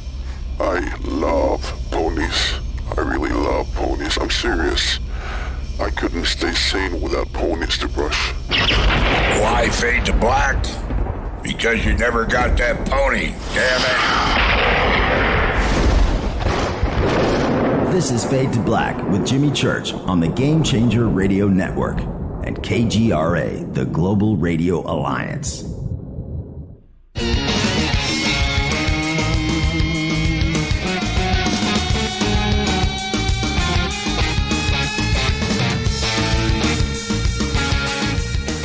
Welcome back, Fade to Black. 1 year. Today's October 1st, 2018. It's been 1 year since the Las Vegas shooting on October 1st, 2017. Stephen Paddock, 32nd floor of the Mandalay Bay. 58 people were tragically killed that evening and 851 injured. Wow. Now, Jim, now I'm going to divert now over to some of the stuff that has been posting throughout Twitter on the show tonight. And one of them, okay, I want to visit this. And this comes from Mark over in Australia. He said, it's another case of lack of information, so people are going to jump to their own conclusions. Unfortunately, the official narrative is full of holes. And then I got a response from John saying, well, yeah, and you can't get a story from a dead man. You just make it up. And it seems like an easy conclusion. It's almost like Occam's razor here. The lone gunman is dead, and it seems like the narrative has been made up along the way. And I can't blame people for looking at it this way. Yeah, especially when Paddock himself left no note. You know, we interviewed a lone wolf shooting expert, wrote a book about lone wolf shooters. And I believe the quote from him is he doesn't recall ever a situation of a lone wolf shooter who did not leave a note, a manifesto, some indication to tell everybody why he did what he did. Paddock went through a lot of trouble to do what he did, and to not leave any type of explanation, very bizarre. Yeah, and the Illuminati symbolism that is everywhere on the net when it comes to this. What do you make of that? I know that you've looked at a bunch of it. Well, Illuminati is not something that has been one of my expertises or deep dives elements of this. So if there's elements that you want to point out to me, I could certainly address it. But that I really haven't. We didn't have an expert on that. I'll tell you that. Well, you have some of the obvious. It was called the Harvest Festival, right? And the numbers that are behind it. And I don't have a complete list of all of it, but I saw it come up time and time again. And again, it's just when we don't have the answers, everybody's going to go out there and find their own. Yeah, exactly. So, as I said, there's going to be lots of pieces to the puzzle, but until you can put those pieces into something that completes, at least half or 3/4 of the puzzle, it's hard to go with that too far. Now, what about the cell phone footage of the crowd that appeared to show shooters in the crowd itself? And I know that you've covered this and you've looked at the aftermath and what was going on in the mayhem. It was just total chaos on the ground there. What do we make of that part of it? Yeah, I mean, again, there's so many stories from the ground. We had a guy on who said that he found shell casings close to, I think it was outside of the Hooters, which is kind of next door to the thing. What were shell casings doing outside of the Hooters? But yeah, so many reports of people seeing what appeared to be gunshots. But, you've got absolute mayhem going on, and you have a lot of lighting and a lot of reflective lighting and so on. That's still unexplained. Were there any shots fired into the hotel room? Let's see. There were shots fired by the police while they were in the room. So they breach the door. Now they are, not knowing what they're going to find. They see one man down, but they don't know who else is in there. Frankly, they should have suspected there was more than one person, considering the amount of firing that was coming out of that room. Then they breached a second door, and that was into the adjoining room to the suite. So that had been locked from the other side. They couldn't open it. They blew that door down, and right after that, there were, I believe, 3 shots fired.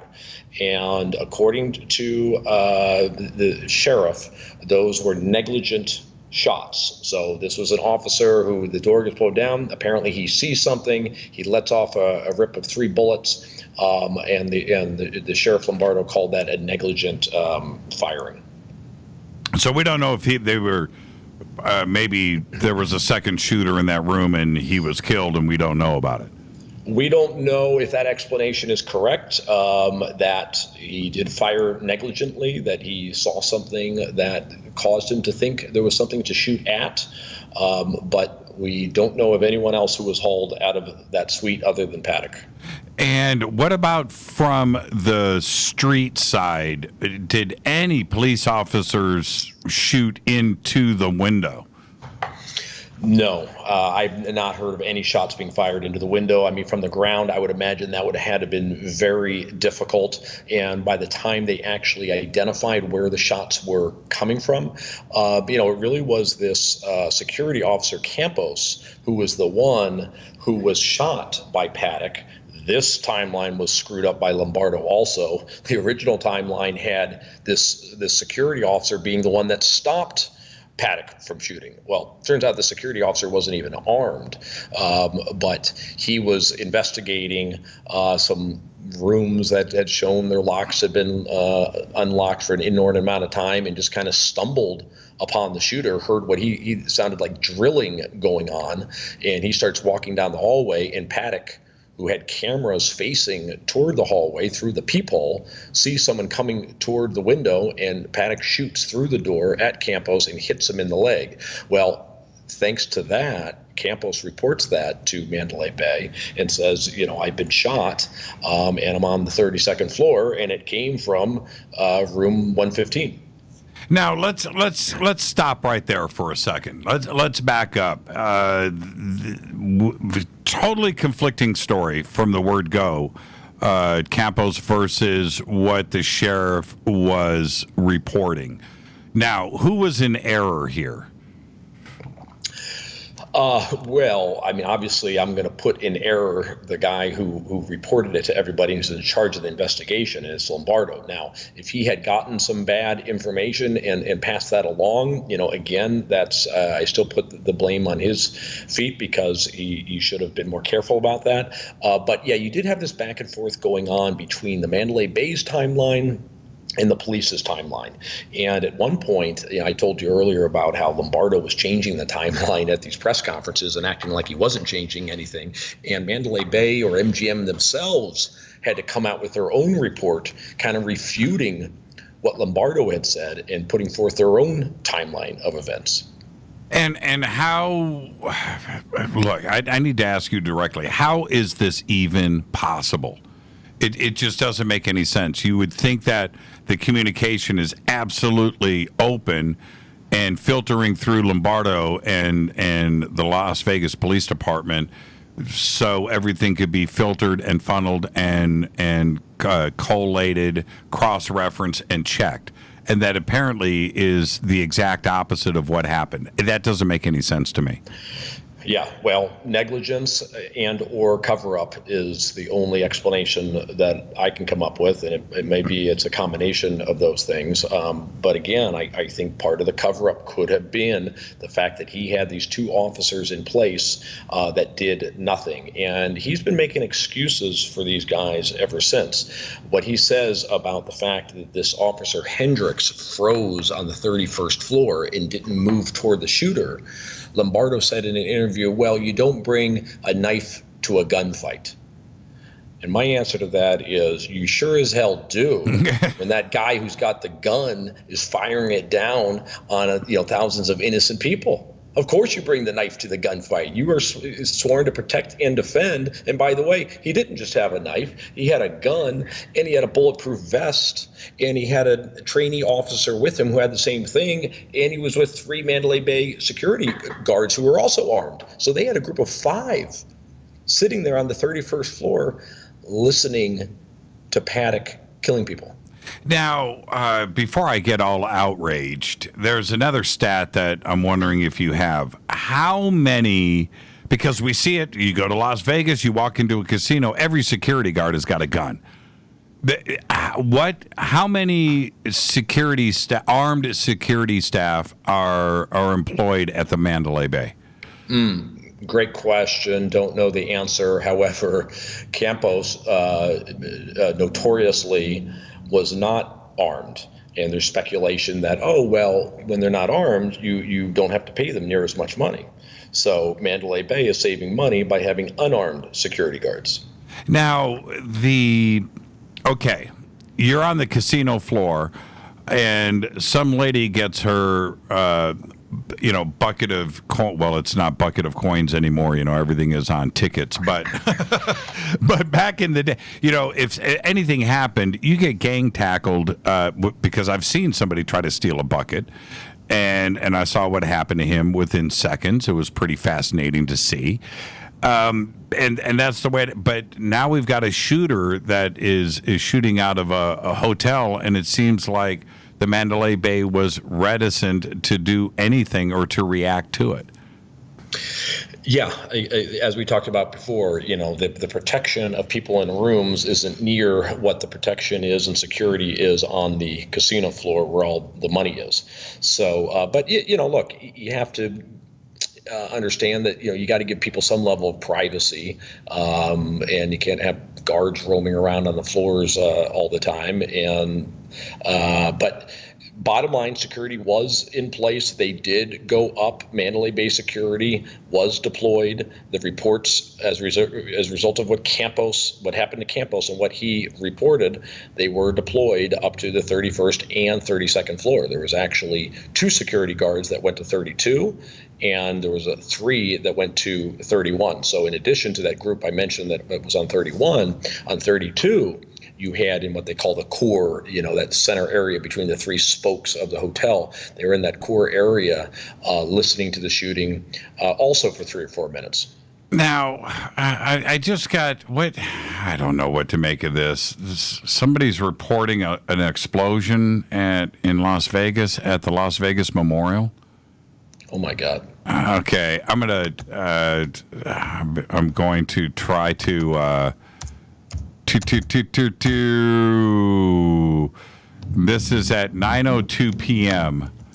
Okay, so this is 9:16. Very interesting. Okay, I don't know what to make of this. I just Googled it myself and didn't see anything. Explosion at Las Vegas Memorial ended 8 minutes ago. 222. Okay, maybe it hasn't hit. Oh, sorry. I put in shooting. Let me try explosion. Yeah. Oh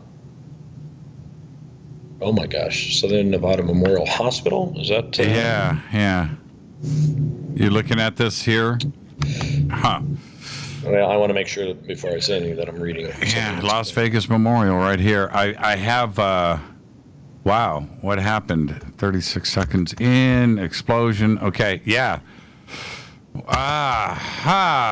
Okay. I'm going to, this is the beautiful thing about our audience, Jim, and the size of it. and what happens in real time during this show. We will start to here it's all coming in. Okay, KTVN, one dead Las Vegas Strip resort parking lot explosion. Crazy. Yes, man was killed. Another person escaped in an explosion. Small device left atop a vehicle at Las Vegas Strip report. Police say it's not a terrorist act. They're calling it okay. Wow. MGM owns the pyramid-shaped Luxor. So this was at the Luxor? Okay. So, wow. You know, I'll tell you something, Jim. Over the years, because of my broadcasting live each night, both here and over at Coast to Coast, it seems like I'm always on the air when something happens, and I am forced into reacting to stuff live on the air, and I don't like it. The Pulse nightclub shooting, Paris, all of these things happened live when I was on the air, and I need to back off and try to figure things out as quickly as I can. But this stuff happens live on the air all the time, and here we have another event. And is this tied in? Well, let's look at it's October 1st, right? I don't know yet. But there you go. What are you finding out?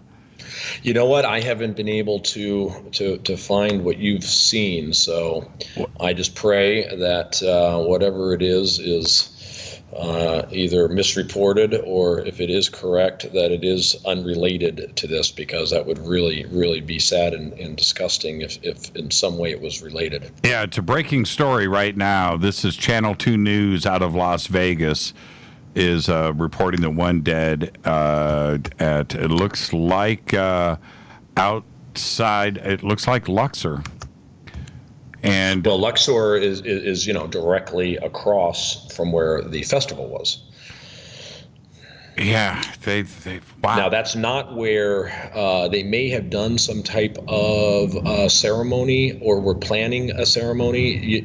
We are within an hour of the precise anniversary, and I know that lights were going to dim in Vegas at 10:05 when the shooting began. So there's lots of events that were planned for the 10:05 time period, and there is a memorial, but the memorial is closer to downtown Vegas, not by where the festival was. But it wouldn't surprise me if they also had something planned close to the festival. Yeah, we will maybe get to the bottom of this. I don't know what is going on. Now let's get back off of this, and we'll see what happens at the break, and I'll see if I can get some stuff together. The research that you have done, we have 10 minutes left here, Jim. The research that you have done, as you start to plow through all of this and try to make some sense of what is going on, what are your conclusions? And I want to suggest one thing with Las Vegas, which is a big city, and it's a complex city, but there has always been an underlying political tone, motivations that stretch into the extreme. We're not going to visit that, but that the narrative was always controlled. They always controlled the image of Vegas, and that may have played into this. What are your conclusions? Well, that's why a lot of people speculate that any type of terror connection might have really been downplayed, because the idea that it's a lone wolf shooter perhaps makes people feel a little bit better about it, that this isn't something that ISIS pulled off and is likely to pull off again. Oh, this was some random guy that cracked, and you could never guard against that. And, it's true, that does seem to excuse MGM perhaps a bit more, and police, how could you guard against the lone wolf crazy shooter, as opposed to it being ISIS, and the risk that ISIS could act again. So as I said earlier, everything does seem to point to Paddock acting alone and having done this by himself and cracking. I do think that there are a lot of theories out there that still deserve attention and follow-up. I think that the ISIS connection is something that we didn't talk a lot about, but they did claim responsibility multiple times. And I've spoken to ISIS experts that say they do not claim responsibility without some underlying basis for it. It doesn't mean that they necessarily coordinated the attack, but that they believe it was ISIS inspired. So apparently ISIS had some reason to believe that Paddock was inspired in some way to show support for ISIS. Mary Lou Danley from the Philippines, you've got a heavy ISIS presence there. Apparently her daughter, it was discovered, had a friend on Facebook who had posted ISIS-inspired videos, so you did have that slight connection. Mm-hmm. But that's about all we have. You also have the fact that ISIS was on the run, so a lot of people are speculating that, ISIS Central Command is not as careful as they once were, and they were desperate for some type of attention. And if ISIS was involved, would that be part of a cover-up? And what I mean by that is that enough to cover up because they don't want their investigation to be known, right? Yeah, I would think that FBI and Vegas police would be very careful before they gave ISIS credit for something. So I think they have every incentive to say that it's not ISIS, and certainly from a political perspective and governments saying that, we've got ISIS on the run and that ISIS isn't a problem anymore and that we've defeated them and the homeland is safe and everybody can feel secure. To have an ISIS attack like this would certainly not look good on the administration in power and so forth as to how this was allowed. So I do think that it would probably be one of the last conclusions that they would want to draw.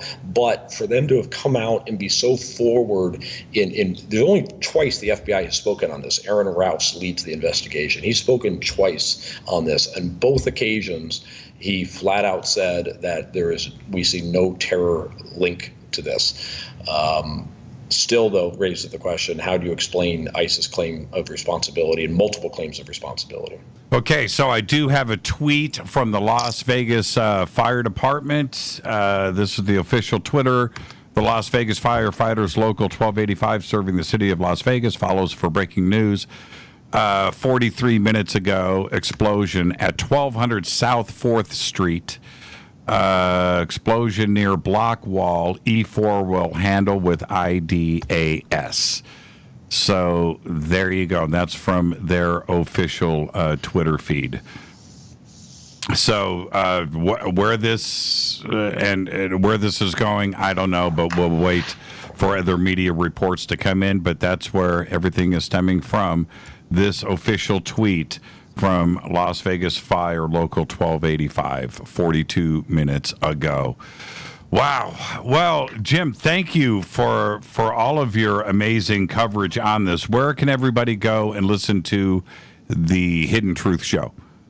Thanks, Jimmy. I really enjoyed it. Appreciate the time, and love to do it, especially on the anniversary of the shooting, and to pay respect to everybody who suffered there, and continue to seek answers. It's the Hidden Truth Show. It's a podcast, so wherever you listen to podcasts, Hidden Truth Show, and then we also have a YouTube channel where you can check out some videos that we put there, and we're also onto a new deep dive that we started recently into the transgender movement. So the whole show is about finding the truth behind controversial and unresolved issues of our time, and this transgender movement fascinated us, so we're doing a deep dive into that also now. And Twitter? Yep, Hidden Truth Show on Twitter, Facebook, Instagram, YouTube. And we have your website links up too as well. Did I see, and those are over at jimmychurchradio.com. Did I see that? Are you making a documentary? Is there something else in the works? No, but we did have somebody on the show. He's done a documentary about, his name is Ramsey Dennison, what happened in Vegas, or happens in Vegas, and he did something exposing police corruption in Vegas. So you may have gotten confused with that, and now I know that he wants to follow up with an additional documentary about the shooting. But This is going to be quite a movie, documentary and/or movie one day. You know, that Versace movie just won an Emmy I saw, and those are the same guys that did something on O.J. Simpson. This story about the shooter and his upbringing and the father who was a bank robber and so on, and what led to this. This is going to be done as a movie someday. Well, my take, Jim, and we can kind of part on this. When you have something like this, if it's just a lone gunman, then it's all very simple. If it's anything beyond that, and the true word of a conspiracy is more than two people, committing a crime and conspiring to do something illegal, somebody is going to slip up and something is going to get exposed. And I just have the feeling deep down that there's something more to Stephen Paddock and what actually went down there. And maybe one day we will finally get to the truth. I had the same feeling. That's why I started doing the deep dive, but we still haven't found it. Thank you so much, Jim. Be safe out there. Thanks, Jimmy. Jim Breslo. The show is The Hidden Truth Show. We have the links up for it over at jimmychurchradio.com. You can go and visit the website and check everything out. Thank you so much, Jim. Fascinating conversation tonight. I'm going to go ahead and go to open lines like we always do right about now. I'm going to take a quick break, and I'll be right back with your phone calls. Stay with us.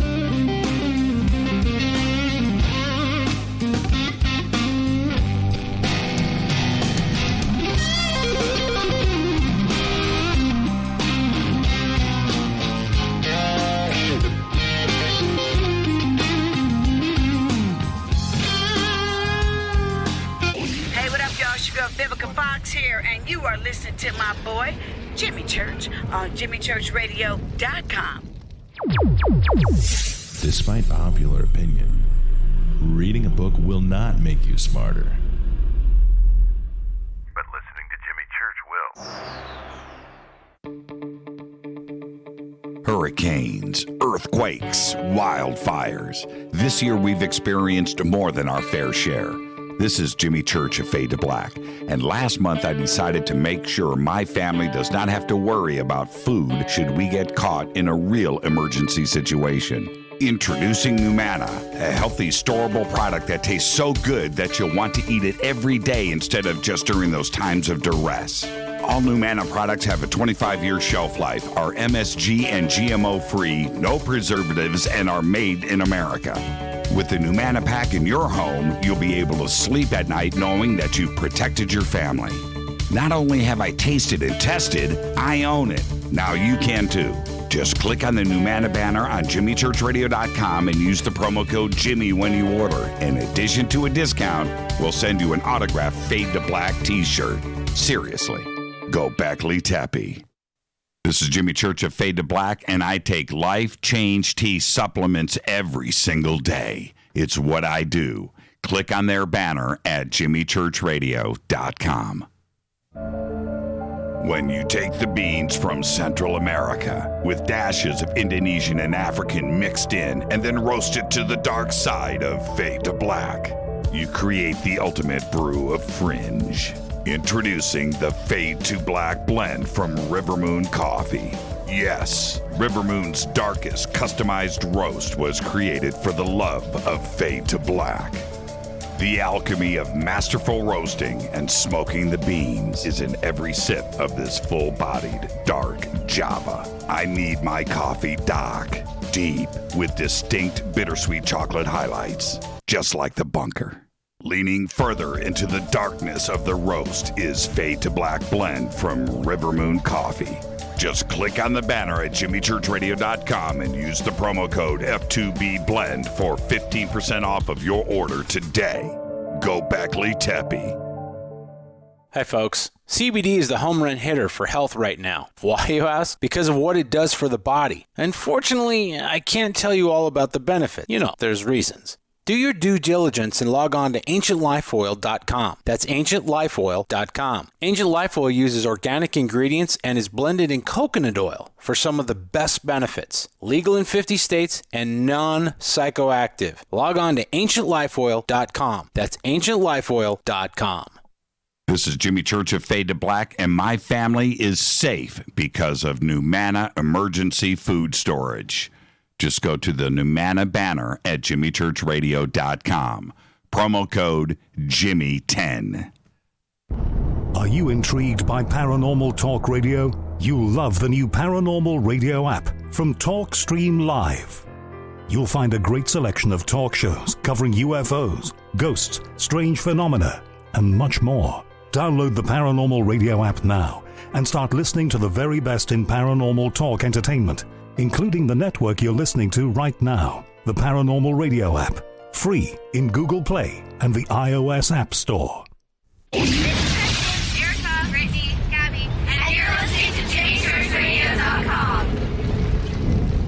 It's not a lifestyle we chose. We were born this way. KGRARadio.com.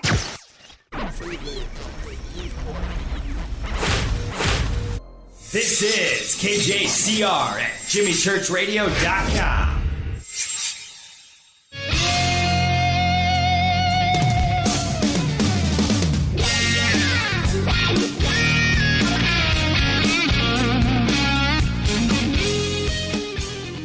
All right, welcome back. Fade to Black. I'm your host, Jimmy Church. Great conversation tonight with Jim Breslo.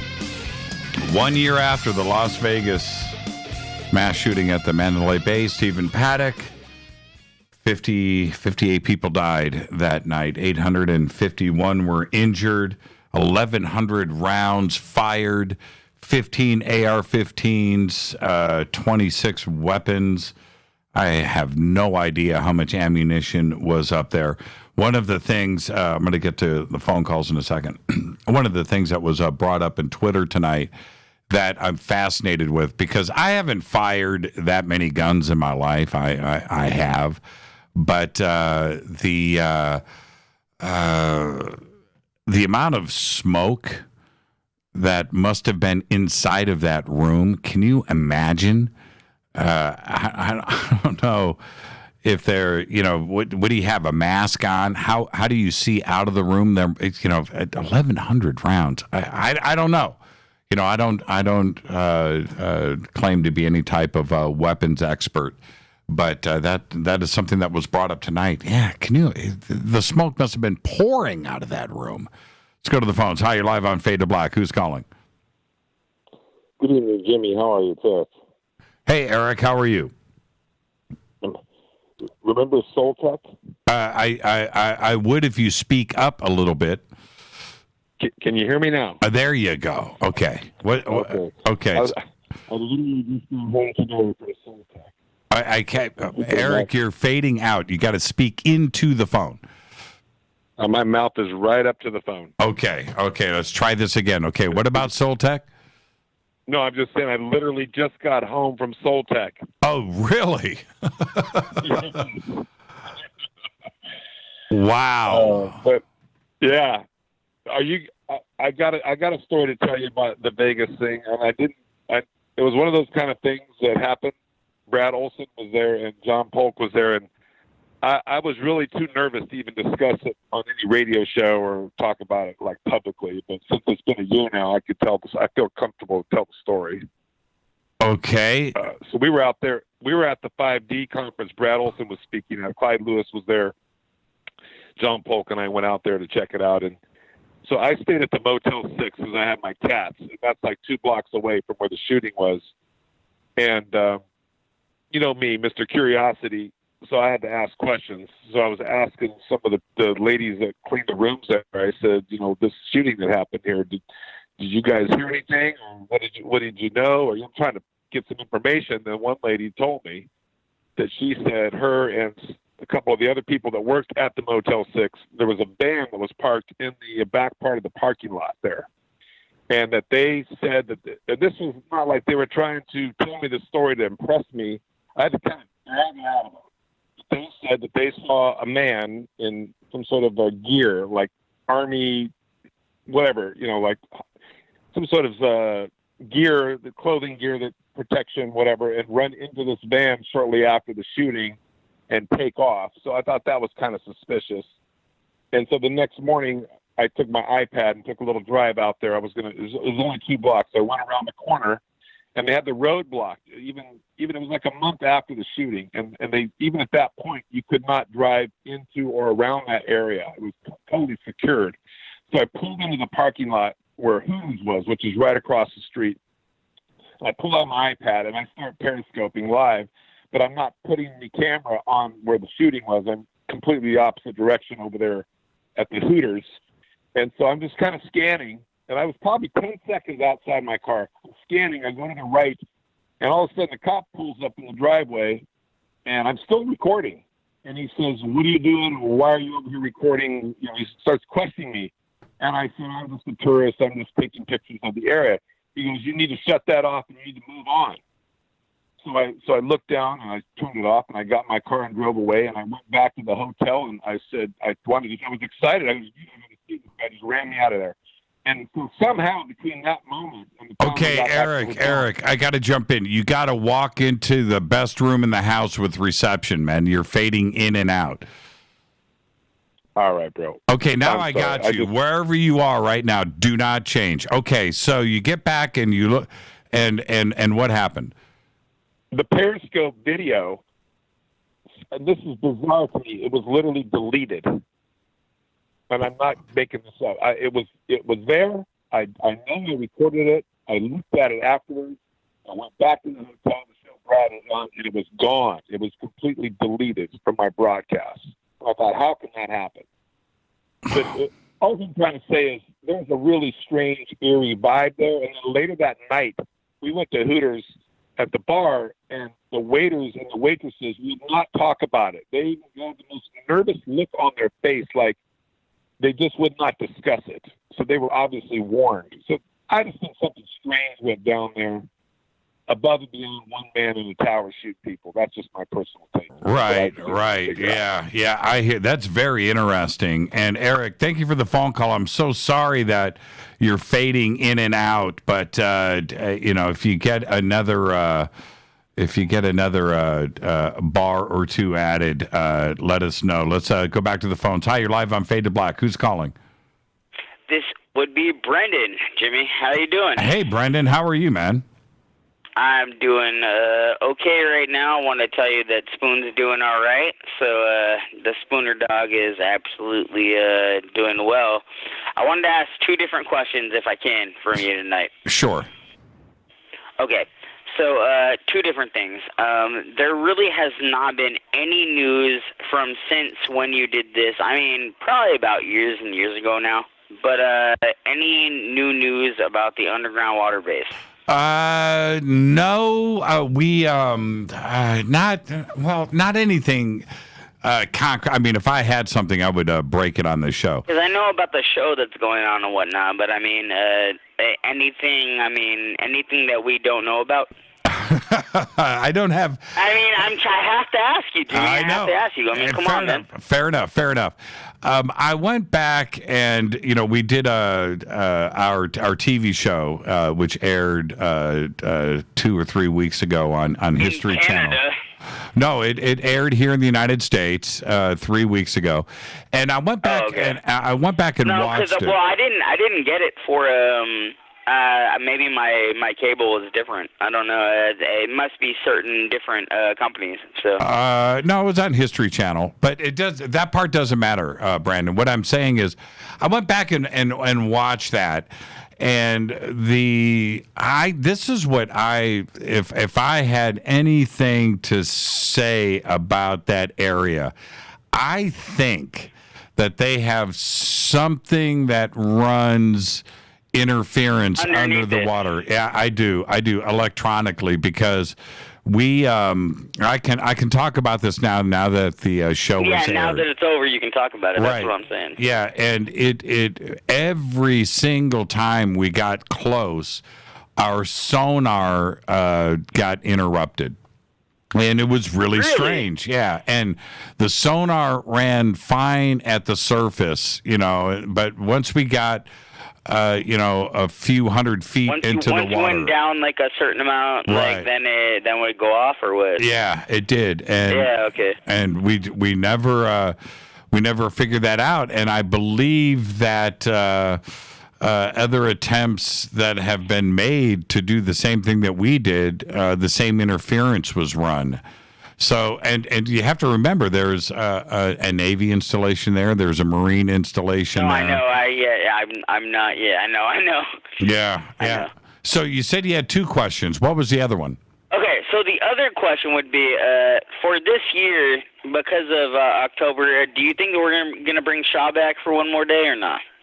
Oh, yeah, of course. Shaw the Loon okay, Witch. we're going to bring Shaw back. All right. Yeah, of course. Man, that's my favorite. That's one of my favorite. Yeah, exactly. Yeah, she is absolutely amazing. Now, did you talk to Shaw this year or last year? I did not. I sent her a message, but I never got a response. Oh, okay. Because I've often wondered with our audience that has had a reading from Shaw on the Halloween specials that we do. If anything ever works. Right? Yeah. Because certain people say it works, certain people say it doesn't. But no, because actually pretty much every year that I've done that, and then actually the year that we did the priest as well, I remember, because you have to remember I've been here the entire time for Fade to Black, so basically, no, I've never actually gotten through for any of those. Now, what do you did? It's been 1 year since the Las Vegas shooting. What do I think about the Las Vegas shooting? Yeah, what do you think? Here's the thing that I really do think. I do think that there was something set up there. I don't know what it was. I don't know how it was. But it had to have been somewhat of an inside job. I don't really want to say that because then I'm going to get yelled at or somebody's going to say something I'm wrong with something. But there has to be something because I truly feel that it was an inside thing. Yeah, and the lack of information from law enforcement, and certainly waiting 10 months for a police report on a lone shooter doesn't make any sense for all of us.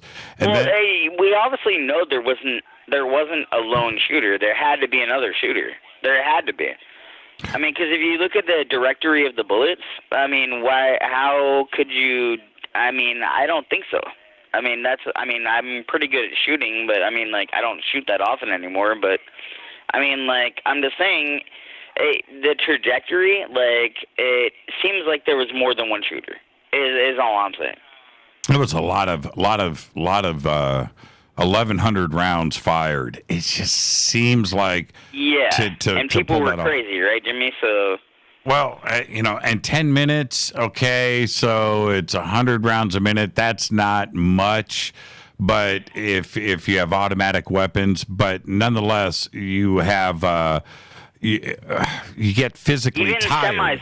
Even semis, though, you can literally do that. It's possible. It's hard, but it's possible to do it. No, but wouldn't you physically get exhausted? Yeah, you physically would get exhausted. Exactly. Yes, you would. Your shoulder would hurt. Your arm would hurt. Your trigger finger. Hey, no, I don't want to do that anymore. Right, and you got to hold the weapon up, unless. Yeah, exactly. And then you've got to physically reload 100-round magazines. How much do those weigh?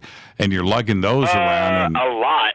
Yeah. A lot. I don't remember, but I would have to say, at least, something along the lines of, 20 pounds, something along, 15, maybe 20 pounds. When you pick them up, and you put them in, the gun. Yeah, probably something like that. They're heavy. They're not, light. And I would have thought that somebody out there would have gone to a gun range and shot a video of trying to shoot 1,100 rounds in 10 minutes, right? Nobody could do that. Yeah, physically. Nobody could do that. I don't think anybody could do that. That's the thing. You ask anybody, I'm pretty sure. I don't think that's possible. We can try it. I'll try it, but I don't think it's possible.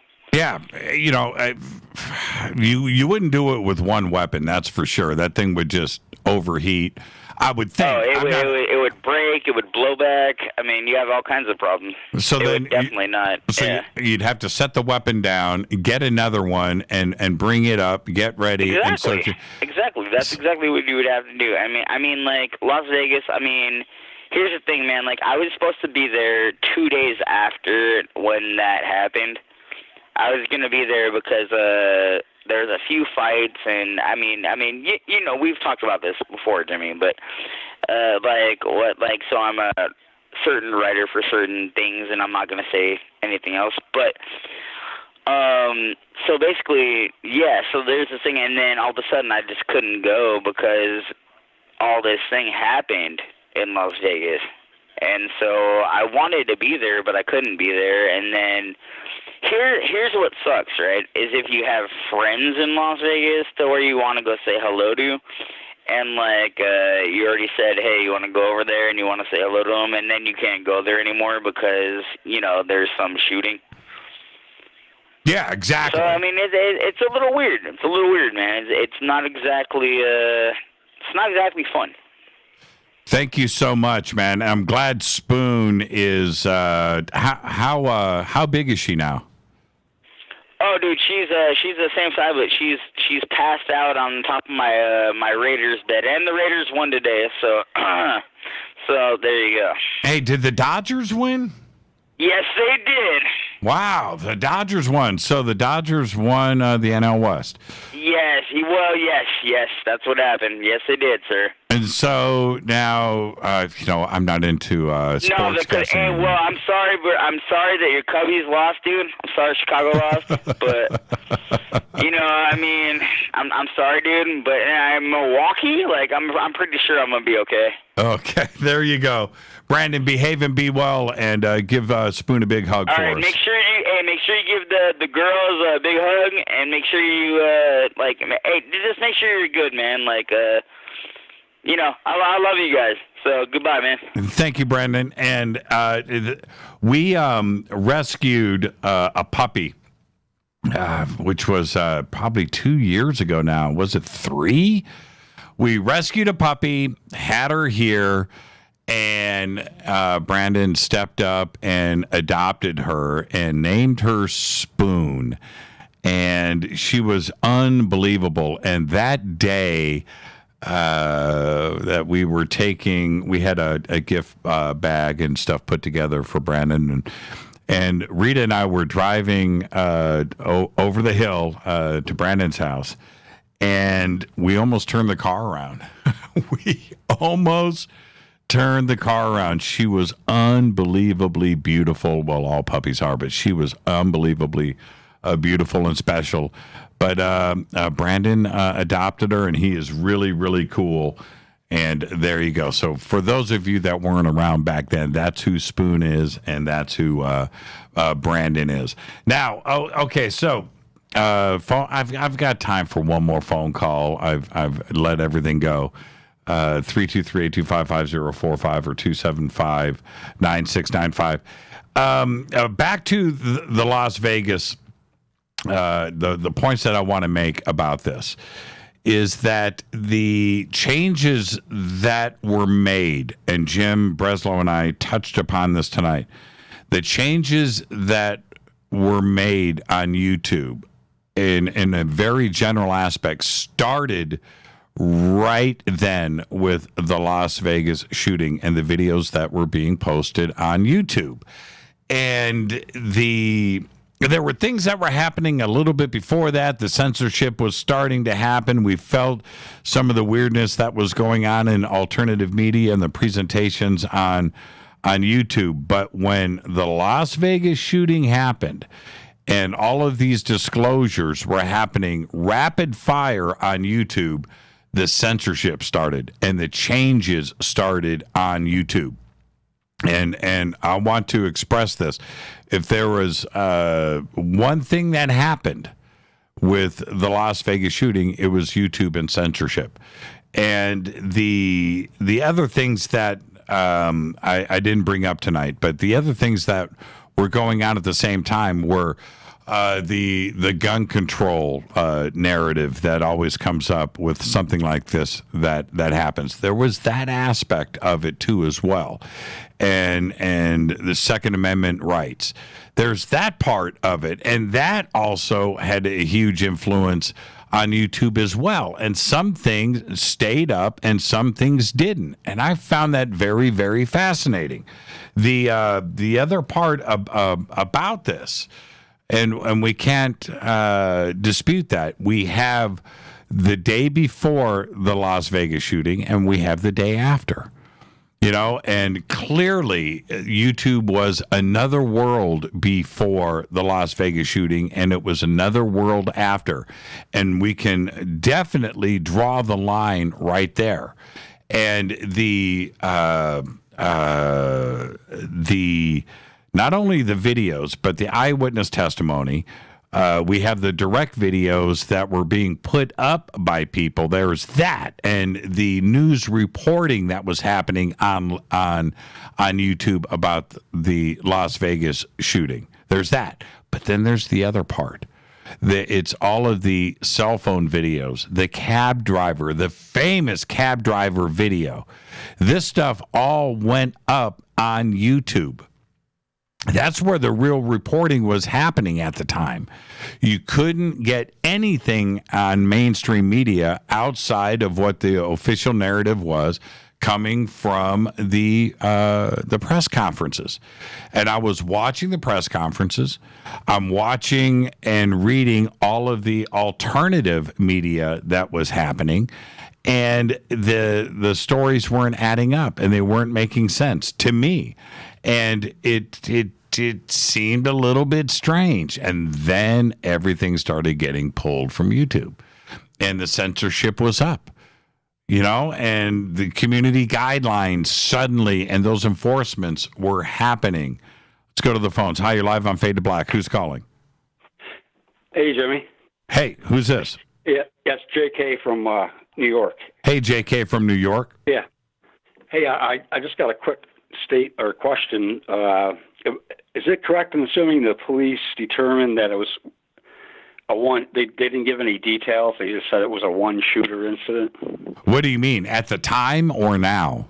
Or now? Yeah. Well, I think the official police report that was released in August, right, a month ago.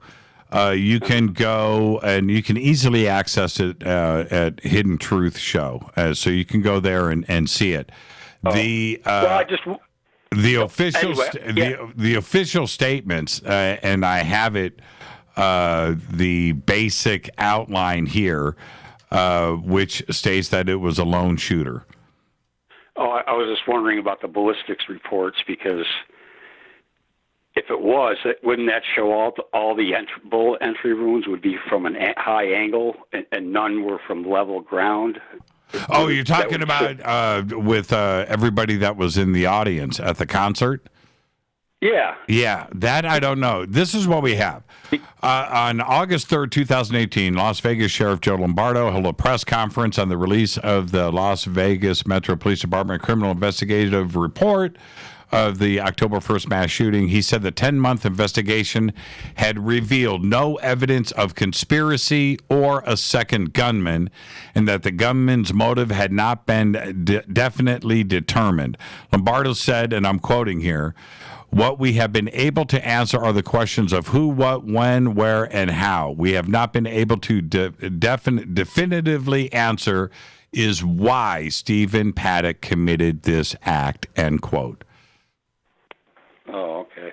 Well, yeah, they'll never give you the whole report. Is what I'm. Yeah. I guess is what I'm trying to say. You know, because you think people would say, hey, you know, the guys that did the autopsies would say, why are these bullet wounds? You know, different bullets, right? And yeah, but, absolutely. Well, JK, thank you for that. And okay. I've got to roll out of here, but thank you for you know. Okay, Jimmy. We just Have thank a good you. night. You too, JK. We just haven't gotten the answers. And I'll say it again. I keep going back to the same thing that fascinates me: 24 firearms, 14 AR-15s, and not one bellman unzipped a suitcase to steal a Rolex watch, right? I mean, and I'm not, you know what I'm saying? Nobody unzipped anything. Nobody knew. And it just doesn't make any sense. I would love for somebody to just come forward and go, yeah, man, I suspected something, but I didn't say anything. I suspected something. I said something to somebody, but we just let it go. Say that. But the absolute dead silence of this and just saying that it was just a bunch of mistakes all in a row, that's the part that I just don't buy. I don't. So maybe one day we'll get to the bottom of what happened on October 1st, 2017. Right now, all we have is the official story. Lone gunman, and we don't know why. He happened to get all of the stuff up there. We don't know. He made millions of dollars. He was a high roller. We don't know how he got away with everything. Oh, and the one thing I didn't mention, the ammo dealer that sold him all of the armor-piercing bullets, he was arrested last month. I didn't get to that tonight. Maybe I'll visit this tomorrow. This is Fade to Black. I am your host, Jimmy Church. I got to thank Jim Breslo for coming in tonight. Absolutely fascinating conversation. And, of course, his show is The Hidden Truth Show. Fade to Black's executive producer is Rita Camariano. The show is produced by Hilton J. Palm, Renee, Dennis, and Bob. Announcers are Steve Harder, Gene Vitoa, Mark D. Kovar. Webmaster is Drew the Geek. Music, Doug Aldrich. Intro, Spaceboy, spaceboymusic.com. Fade to Black is produced by KJCR for the Game Changer Network, and syndication is KGRA, The Planet. This broadcast owned and copyrighted 2018 by Fade to Black and the Game Changer Network. It cannot be rebroadcast, downloaded, copied, or used anywhere in the known universe without written permission from Fade to Black or the Game Changer Network. I'm your host, Jimmy Church. Follow me on Twitter at JChurchRadio. Until tomorrow night, Chance Gardner, Magical Egypt, right here. I want everybody to be safe. Go back, Lee Tappy.